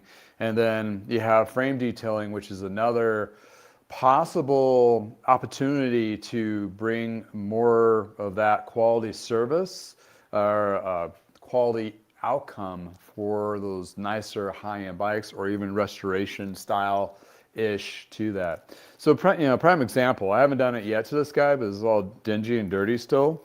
But I'm going to be doing all those processes to this frame, cleaning it, correcting the paint with the compound, scratch and swirl from Adams, which is a Colorado company, and then finishing off once I clean the frame again from all the cleaning compounds and the polishes with a ceramic coating from Lithium. You can use other ones out there, but I found with the Lithium ceramic coating, which is this stuff right here, the ceramic slam is stackable, which means you put it on, which I'm doing to the Klein hanging in the corner over there. It's on the second stack. I need to do a third one today. You leave it for 4 hours to 12 hours, and you put another layer on top of that. What that builds up is the ceramic coating layers, which gives it that extra protection from UV, while prevent penetration of water and dirt into the surface of the paint. It sheds it a lot faster, or doesn't stick to the actual clear coat. And it's like that little protective barrier kind of thing. So imagine that being used on people that spent $5,000 to $10,000 on their bikes. Basically another $100 or so for the detailing ceramic coating, or $200, whatever you want to charge, is going to be nothing for them as in cost, because they're going to want that high level. Case in point, anybody that has higher end sports cars or trucks, what have you, do this services at detail shops all over the place globally, where they actually protect that paint on their well-invested vehicles, classic cars, and so forth. Same concept for the bikes itself. Even the ceramic coating is even being used on boats. That's a whole nother avenue. And also, on top of this, it's already being bled into the motocross industry, where Muck Off is one of those brands that have been tapping into the motocross, shedding mud and dirt and so forth. So there is an opportunity. And although, if you're an avid cyclist, you're like, oh, maybe I need to protect my paint, especially as a steel frame like this classic 853 Reynolds tubing Schwinn. Yeah, it's not just your Schwinn of tanks of the old or the junk ones are coming out of Walmart. No, it is definitely higher end tubing. They had a window of excellent products. This is the Peloton, and looking at the stamp on it, you're looking at a 2000 or 98 model, and the componentry matched that, so I know it's a 98. This is a decent steel frame. So that's a particular service that you can provide, or your shops in your neck of the woods can provide something like that to help, I wouldn't say bolster their numbers, but kind of help, build up their service department where it's more not just a grease monkey. Let's put it that way. If you put your shop emphasis on being more, I not say boutique-y, that's too out there, but more refined, professional, more of elite status, like better quality, you get what you pay for kind of service departments. And that's the shop you want to be looking for too in your neck of the woods, because there's going to be a shakeout, and it's already happening within the cycling industry from the last 2 years to the next 2 years. The shops that are going to be still standing are going to be ones that really saw their opportunities of helping their communities build upon that and have an increase within their business to drive and provide good quality staff members to support their service departments and everything else in between. So therefore, that as a consumer, that's what you're looking for, i.e. that's where I shine in my community, because those individuals, once they found me, they're like, oh, I love you. It's like, I mean, it's great. And I'm certain it's their community members, as how I look at them, not just customers, they're part of my community. So we help each other out, which is an awesome, warm, fuzzy feeling coming from where I've been. And, it doesn't have a stain of corporate to it. Although if you have a bigger shop and have multiple locations, you can do the same thing. You need to bring the your local hometown village feel back to those shops. And how do you do that? You get the right people doing the right thing. And you have the right policies driving the right direction. That's not money grubbing, corporate feeling stain. You're more of your community building bike shops. And you can have I've worked with several multiple chain location bike shops over the years, especially through the retail toolkit when I worked for them. And they were able to provide that, although they're still expanding and opening stores. It's just, it starts from the top, really. And you can carry that same quality of community through all that. It was to say. So yeah, this is one of those individuals' bikes that get for a set price and sell it for parts and frame, because the full bike completion selling of it is going to take too long to sell. To be able to, I'm small, so I have to have running capital come quick.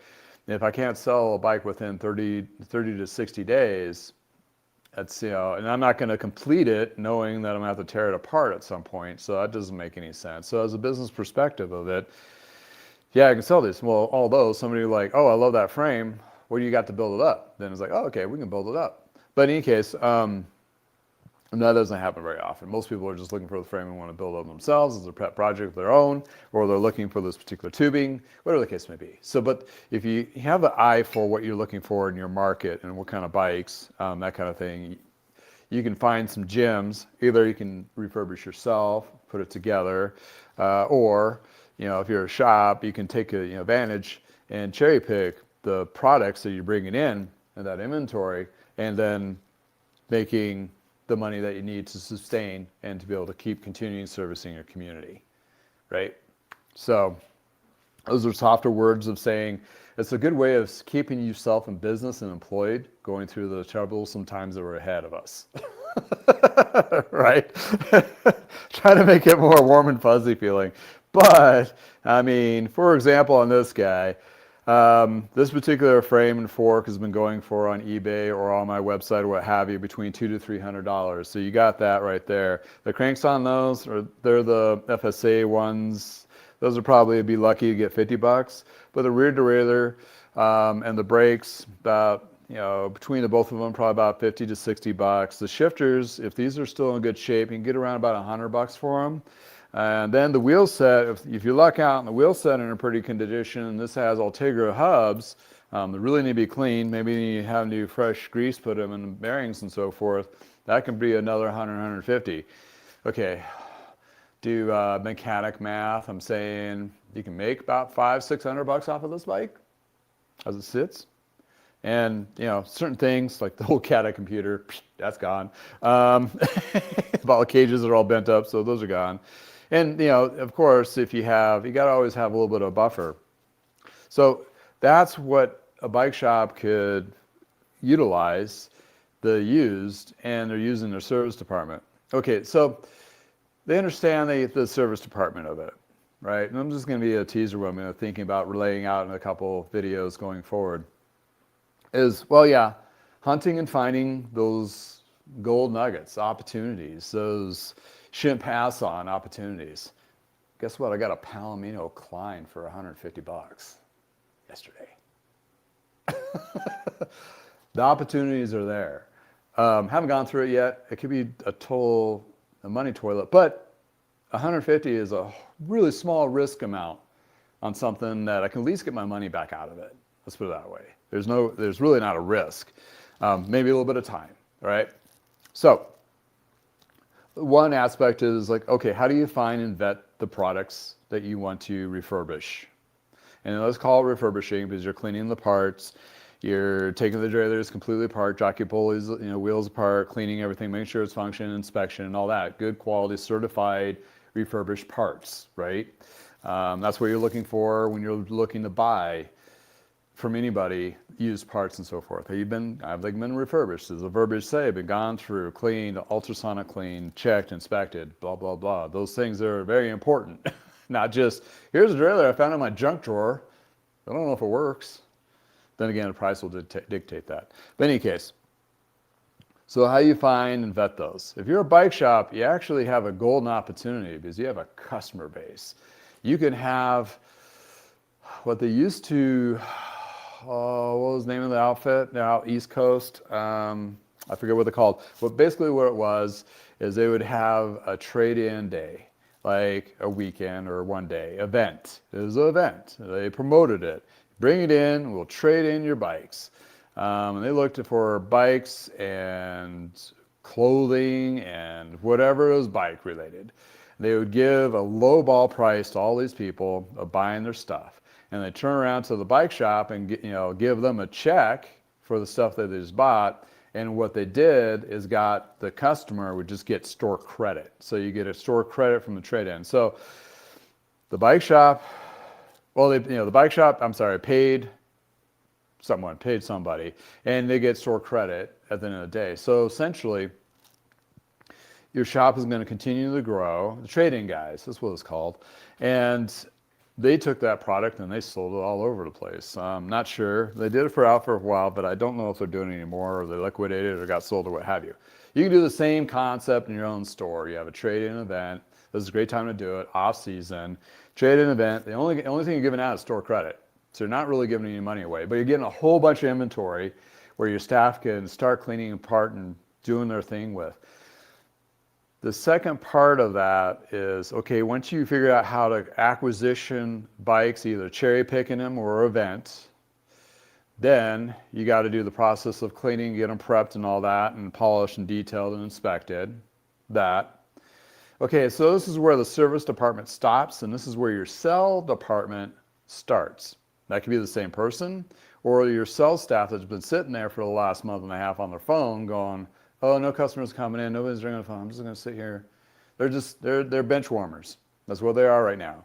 They're not doing anything. Maybe they are doing some stuff, maybe allocated to do a whole bunch of cleaning and so forth like that. But what you could have them do is take your camera or their damn phone that they've been on all day and start taking pictures of the products that the service department just did, and then they can do all the listings. While they're sitting there waiting between customers, they can be listing parts, they can be listing wheels, be listing frames, and then listing on those portals either on eBay or your website for your shop or Facebook Marketplace or Craigslist, however many of those portals you want to plug into, and have them maintain that, or have one person, general manager, or yourself as the owner, maintain those communications. But if you get your flow purchasing the bikes, get the tune up through the service department, sales department preps and sells them, then all of a sudden you're going to have a whole bunch of products that are going to be either picked up at your store from locally, or they're going to be shipped using either bike flights or what have you to sell or ship those products. And before you know it, you're going to have some cash flow in your off season. And does that have to stop there? No. You keep this going. And before you know it, you'll have enough money, hopefully, through this little Powerball of making extra money off of used stuff. And maybe you keep some of it on the floor. Validation of like upselling full bikes. You can do a few of those, but you can really leverage that. That is what 8% of you bike shops out there have figured out. That's where the another 92% of you bike shops out there need to figure out. And you need to figure it out quick. It's not that hard once you've done it. And whatever works in your ecosystem is probably a good way of at least trying a sample. Do one or two of them. Do some adjustments. Okay, Timmy doesn't take very good pictures. His phone is crap. Whatever. Or whatever. But the thing is, you can sell it online because there's no dealer agreements that are going to restrict you like they used to be. Nobody's going to stop you from doing this. There's just more margin to be made. So instead of making 30% or less on a brand new bike, you're making 50 to 60 on a used one. And whoa, that just makes things a lot better, right? You have a little extra cash flow, you're keeping your staff busy, and they're actually producing an income from what their activities versus just cleaning bikes and airing up tires and hoping somebody comes in the door. So when you get busy, you keep the flow, you can maybe add more staff members or whatever the case may be. But for me, here's the trick. This is my business model year round. It doesn't change. It's the same flow. I have more service sometimes. I have a little less service. It ebb and flow, but it's at a better pace. It's controllable. It's containable.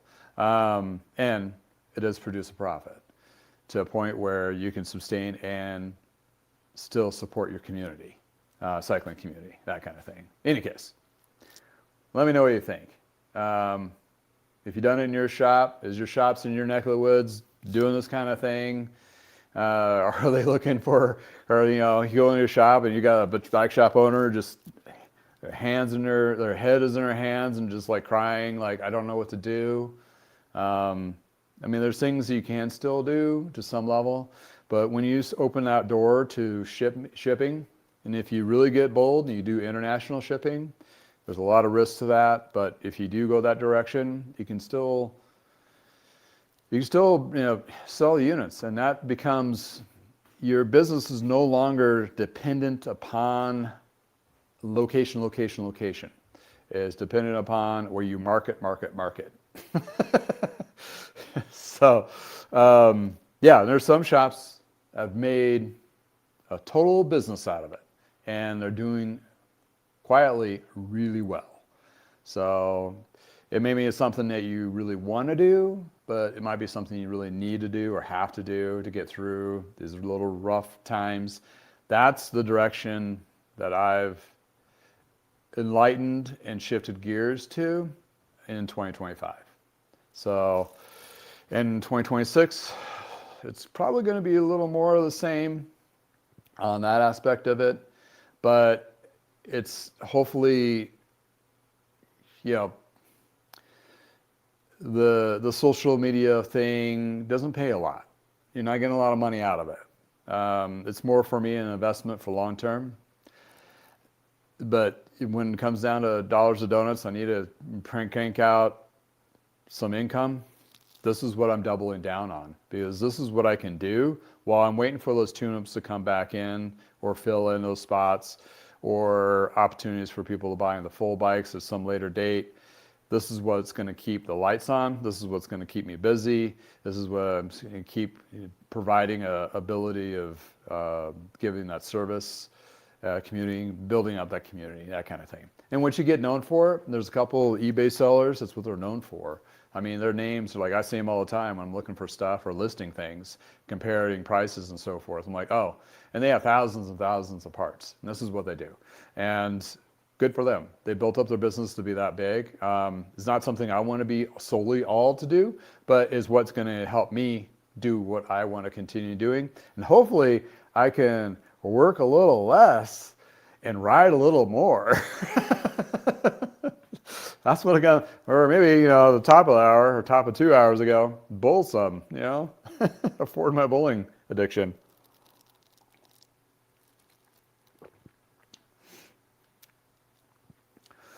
Oh, thank you for chiming in. Dandy Cycling. Have you ever considered working on Chinese e-bike repairs? I know those are a pain in the butt, but that market is huge and no bike retailer wants to work on them.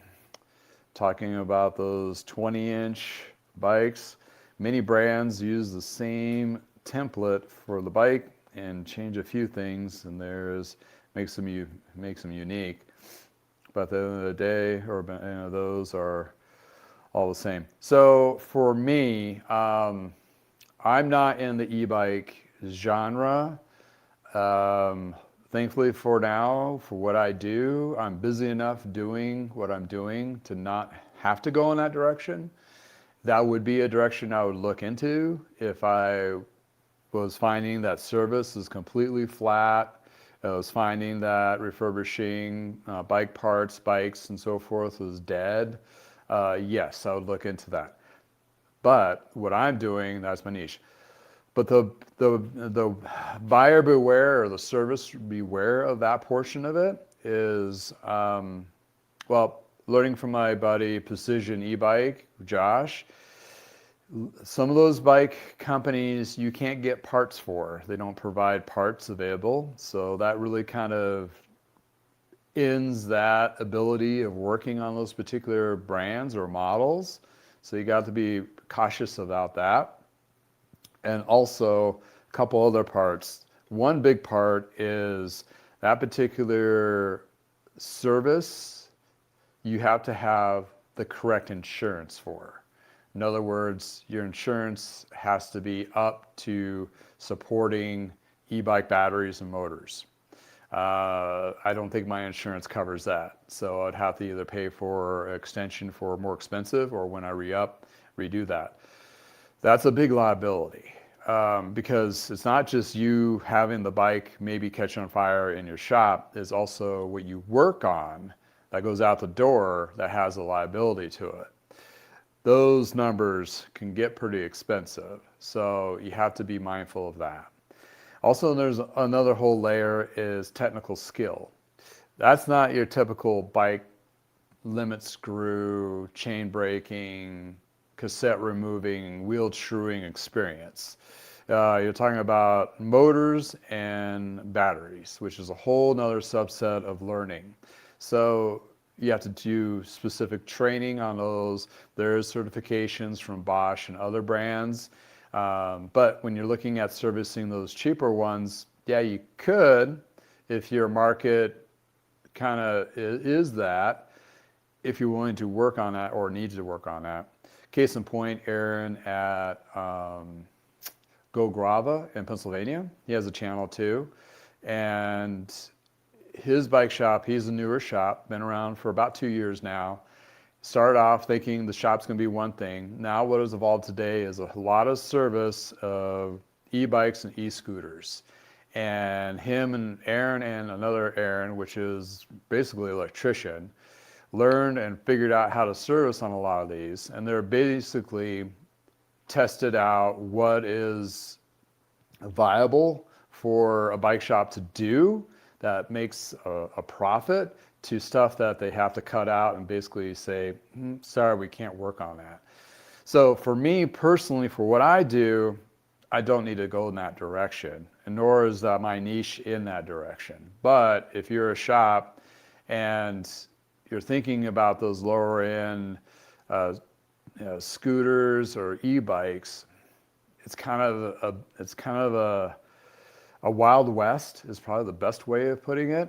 And you want to be very mindful of protecting yourself, your business, and those customers, because I've known some e-bike service techs that basically will blacklist a couple brands. They're like, can't work on them. And if I can, the liability is too high.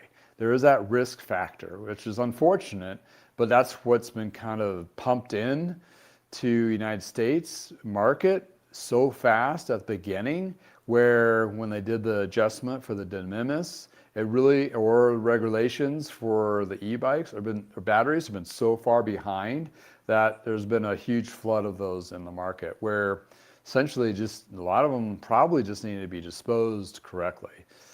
And that's, it's kind of like to the customer, it's like, well, if it's that cheap, buyer beware. It may not last long and not be able to get it fixed. So unfortunately, there is a dark side of it. But there's some good people out there trying to do good work on the e-bike front. And I'm sure you'll have somebody in your neck of the woods or yourself or trying to figure out that balance between those. Is it too far gone, or is it something we can fix and keep them going on without costing the customer too much money? Yeah, it's pretty tricky. But yeah, that's my 2 cents on it. But great question, though, absolutely. And there alludes to, I started in '89. That's how, started in a bike shop at '89 at my parents' shop. And from then to now, back in '89, you had mountain bikes are just starting, and you had some road bikes and old heavy Schwinn's. That's really what it was. Not much more than that.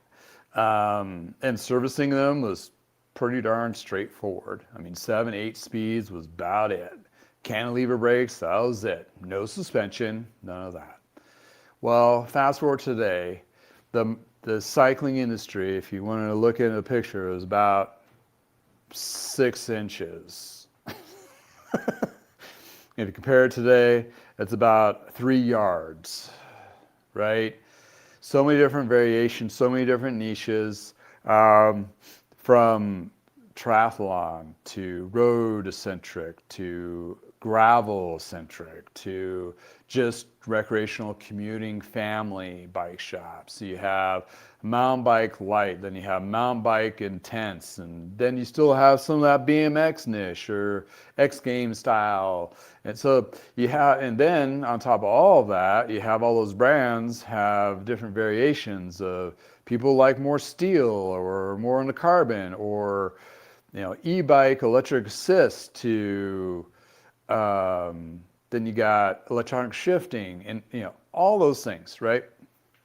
So your big shops that do a lot of everything. There's one here in Colorado called Wheat Ridge Cyclery. They're done really good for doing everything. They're big. You have to be huge to be able to circumference all that. A small shop like mine will never in a million years be able to do everything that circumference is what is cycling considered today. It was back in '89, I'd be doing it all right here. That's all there was, but not anymore. So what you're going to be finding going into 2026 and beyond is smaller shops that are going to be more niche, even more so than they are today, even smaller, because rent's too expensive. So they're going to be either storage unit style industrial park bike shops, which are fine. Then you're going to have some retail locations, but they're going to be pretty small and more off beaten path, but they're going to be more niche, double down what is in their market. And when you're looking at that, those particular ones, some are going to be e-bike, like Josh at Precision E-Bike. That's all he does is e-bikes. And he has a shop no bigger than mine, thinking about expanding. Then he got, well, maybe not the right time to expand, which is probably very smart of him. And then you have, shops like Aaron in Guava in Pennsylvania, where they've gotten really in the e-bike niche as well, but they do more scooters. So it's a little bit of tweak difference. And of course, we all like new stuff. We'd all love to sell the new stuff. But sorry, the new stuff isn't there, nor is the customer that's buying that new stuff. It's great to have wall ornaments on your showroom floor. That's not, all it's going to do is collect dust. And essentially, that's where you're going to find a lot more smaller shops, 1, 2, 3 individuals that are going to be supporting the cycling communities. And then with the rest of it is going to be either huge chain style stores like, well, they're going to be corporate from like Trek or Specialized or Pond Holdings. You're going to have that.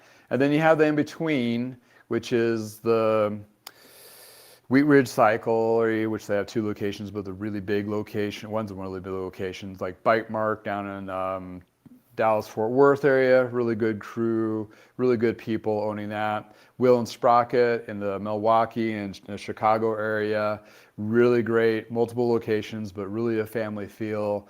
You got Landry's in Boston area, multiple locations, employee owned, bike chain there. And they will have more of the overall, like, a lot than you have. The other shop I worked at is Bingham, or worked with Bingham in Salt Lake City area, where they have 5 or 6 shops. And then some of those locations are one's more specific to e-bike, one's more specific to mountain, and one's specific to road. So even within those chains, they're going to have a breakout sometimes of what they are niched, double down on. But at the end of the day, it's going to be broken down to more niche sustainability. So for a customer, it's going to be a little bit of a pain in the butt in a sense that if you have a mountain bike, you have a road bike, and you have an e-bike, you may have to go to 3 different shops to have this worked on. But at the end of the day, wherever you take one of those bikes to one of those shops that does that specific niche is going to do the best job ever than a multiple chain store will do. There alludes to my final thought, and I've overrun my time, but when you're looking at mechanics, and I was thinking about this the other day, it's like you have a good enough mechanic that works on stuff, and it's not because of the mechanic. It's because of the policies and procedures of the shop they're working in. Good enough to get it out the door to the next one, volume shop. It's a good enough shop. Just good enough for a tune-up for that price. Good enough, it's out. Then you have the overachiever mechanics. You're looking at one. I will take the time it takes to get it done right. The do it right shop. It won't be done until it's done right. That's what my dad said. I'm not going to do it. It's not, you can't do it. You can't do it right. You can't do it. I'm not going to do it at all. That's the perspective of the higher, more, I wouldn't say elitist because that just sounds elitist.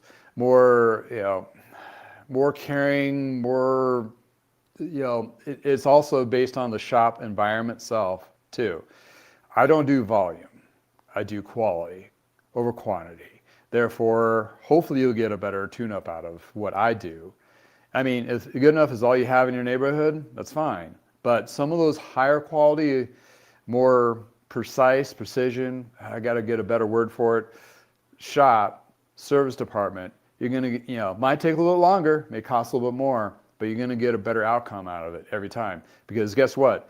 That baby that you're sitting on, that you're going for a ride, last thing you want to do is have a repetitive problem and have irritation from that ride. You're not supposed to have irritation from your ride. You're supposed to have a clear mind, having a good time, great workout, cardiovascular, all over, all those good things. And when you put it away, you know it's going to ride just perfectly the next time. And if you do have a little issue here and there, they can take care of it and it goes away. It doesn't keep coming back. The worst customer experience I've heard of, and been in shops where we've had problems where that same customer has to come back to have the same problem looked into, which once in a while, it's just the part or the bike or whatever. But most often than not, it's either the technical skill or the time that's being put into it or having the right person work on it. There's a lot of it to it. And, bike shops out there, they always try to do their best because they love the cycling industry, and that's why they got into it. But the execution and what they need to do and what they think they need to do versus what it should be done is two different things. And what translates to the end of the day, can they run a business in their market and actually support their families and staff? So there's a lot to it, and it's hard. It's not easy. It's never has been easy. And some shops have had really successes and they've grown and they've really stuck to the core. And those shops, if you really look at what they've done, have done really well. Most of them, more often than not, are kind of like your family business built up that really care, that really do give a damn. Then there's a few, but guess what? The ones that are all about the money, about making that buck and the volume and all that, guess where they're at? They sold a Trek. They sold to Specialized. They cashed their chips out. They got somebody that wrote in a big fat check to buy all their stores, and they're gone. They're corporate stores now. Good, bad, or otherwise, that's what they are. But they are providing jobs for somebody like me back in the early 2000s. I couldn't get a better job unless I had to change industries. Well, now it gives them opportunity for people to get into the service department, go up and get promoted, become a district supervisor or a regional supervisor or something like that if they wanted to, and actually get a good wage, a path of growing up the chain. That's why I ended up at Big Five Sporting Goods. I had a path. I was a general manager for a few years. I was in line to be a district, and then I decided to go back to the bike industry. Make less money, but I had weekends off. So, hey, life was good for me, So here I am doing my thing. And yeah, I work way more than I probably should, put a lot more time into it. But for me, it doesn't feel like working a lot of times because I'm enjoying what I'm doing. I really enjoy it. And I'm able to have opportunities to break away and spend time with my family and do some riding here and there in between. So in any case, well, it's been an interesting 2025, and I'll leave you with that. 2026 is literally around the corner in 2 days, and I hope all of you find good time to go ride. Hope you got to spend a lot of good quality time with your family during the holidays. Those who are working in shops, I hope you have some good restructuring plans to kind of get a good plan for the following year, either from inventory to service to what have you. Hopefully this gives you the insights to, some insights to help you, at least anything, feel like you're not alone. And those who are into riding and checking out cool stuff, I'll have more videos coming in the next month for more fine-tuned bikes I'll be working on and so forth for just details and that kind of thing. But in any case, I hope you all have a great New Year's. Thank you for watching. Please like and subscribe. Put some comments below if you have any experiences and what have you, if you're watching this on the replay. Thanks for all who jumped into the chat. All much appreciated. And again, if it's Tuesday, Shop Talk Tuesday, and we'll see you next Tuesday. Thanks again for everybody. I hope you all have a wonderful, wonderful time in the new year. And be safe, get some miles in, stay warm, get yourself a nice bike book to read, or go bowling. It's indoors. Get some lanes down. Get that hook. Get out of your head. Have some beverages, libations if need be. In any case, thanks for hanging out with me.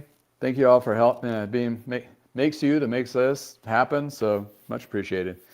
And all those who are in the chat, Joe, thank you again. See you next year. Dandy Cycle, thank you for the question and help me do the soapbox rant. Susan, pleasure again from those from up north of us here. It is definitely appreciative. Please check out the NBDA video. I put it in the chat. I'll put it in the description later. It's interesting. I mean, 4 old guys talking about the cycling industry, but they do talk about service, how important that is, used, as well as the e-bike concerns, which is probably the top 3 topics that need to be really discussed lately. Real MTV Addict, thank you for chiming in.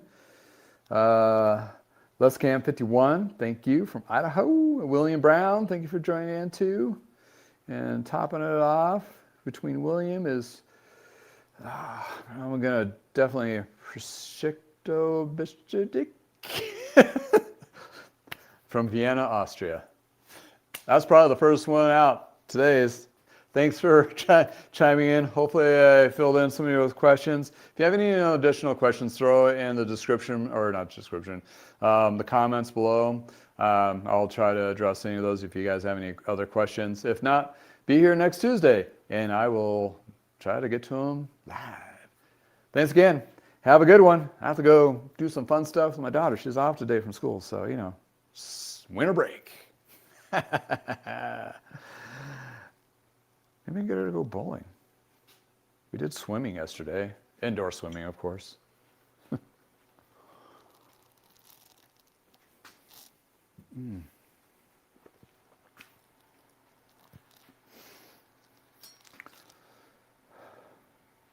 Aluminum fork on a steel frame. That's got to be a stiff ride.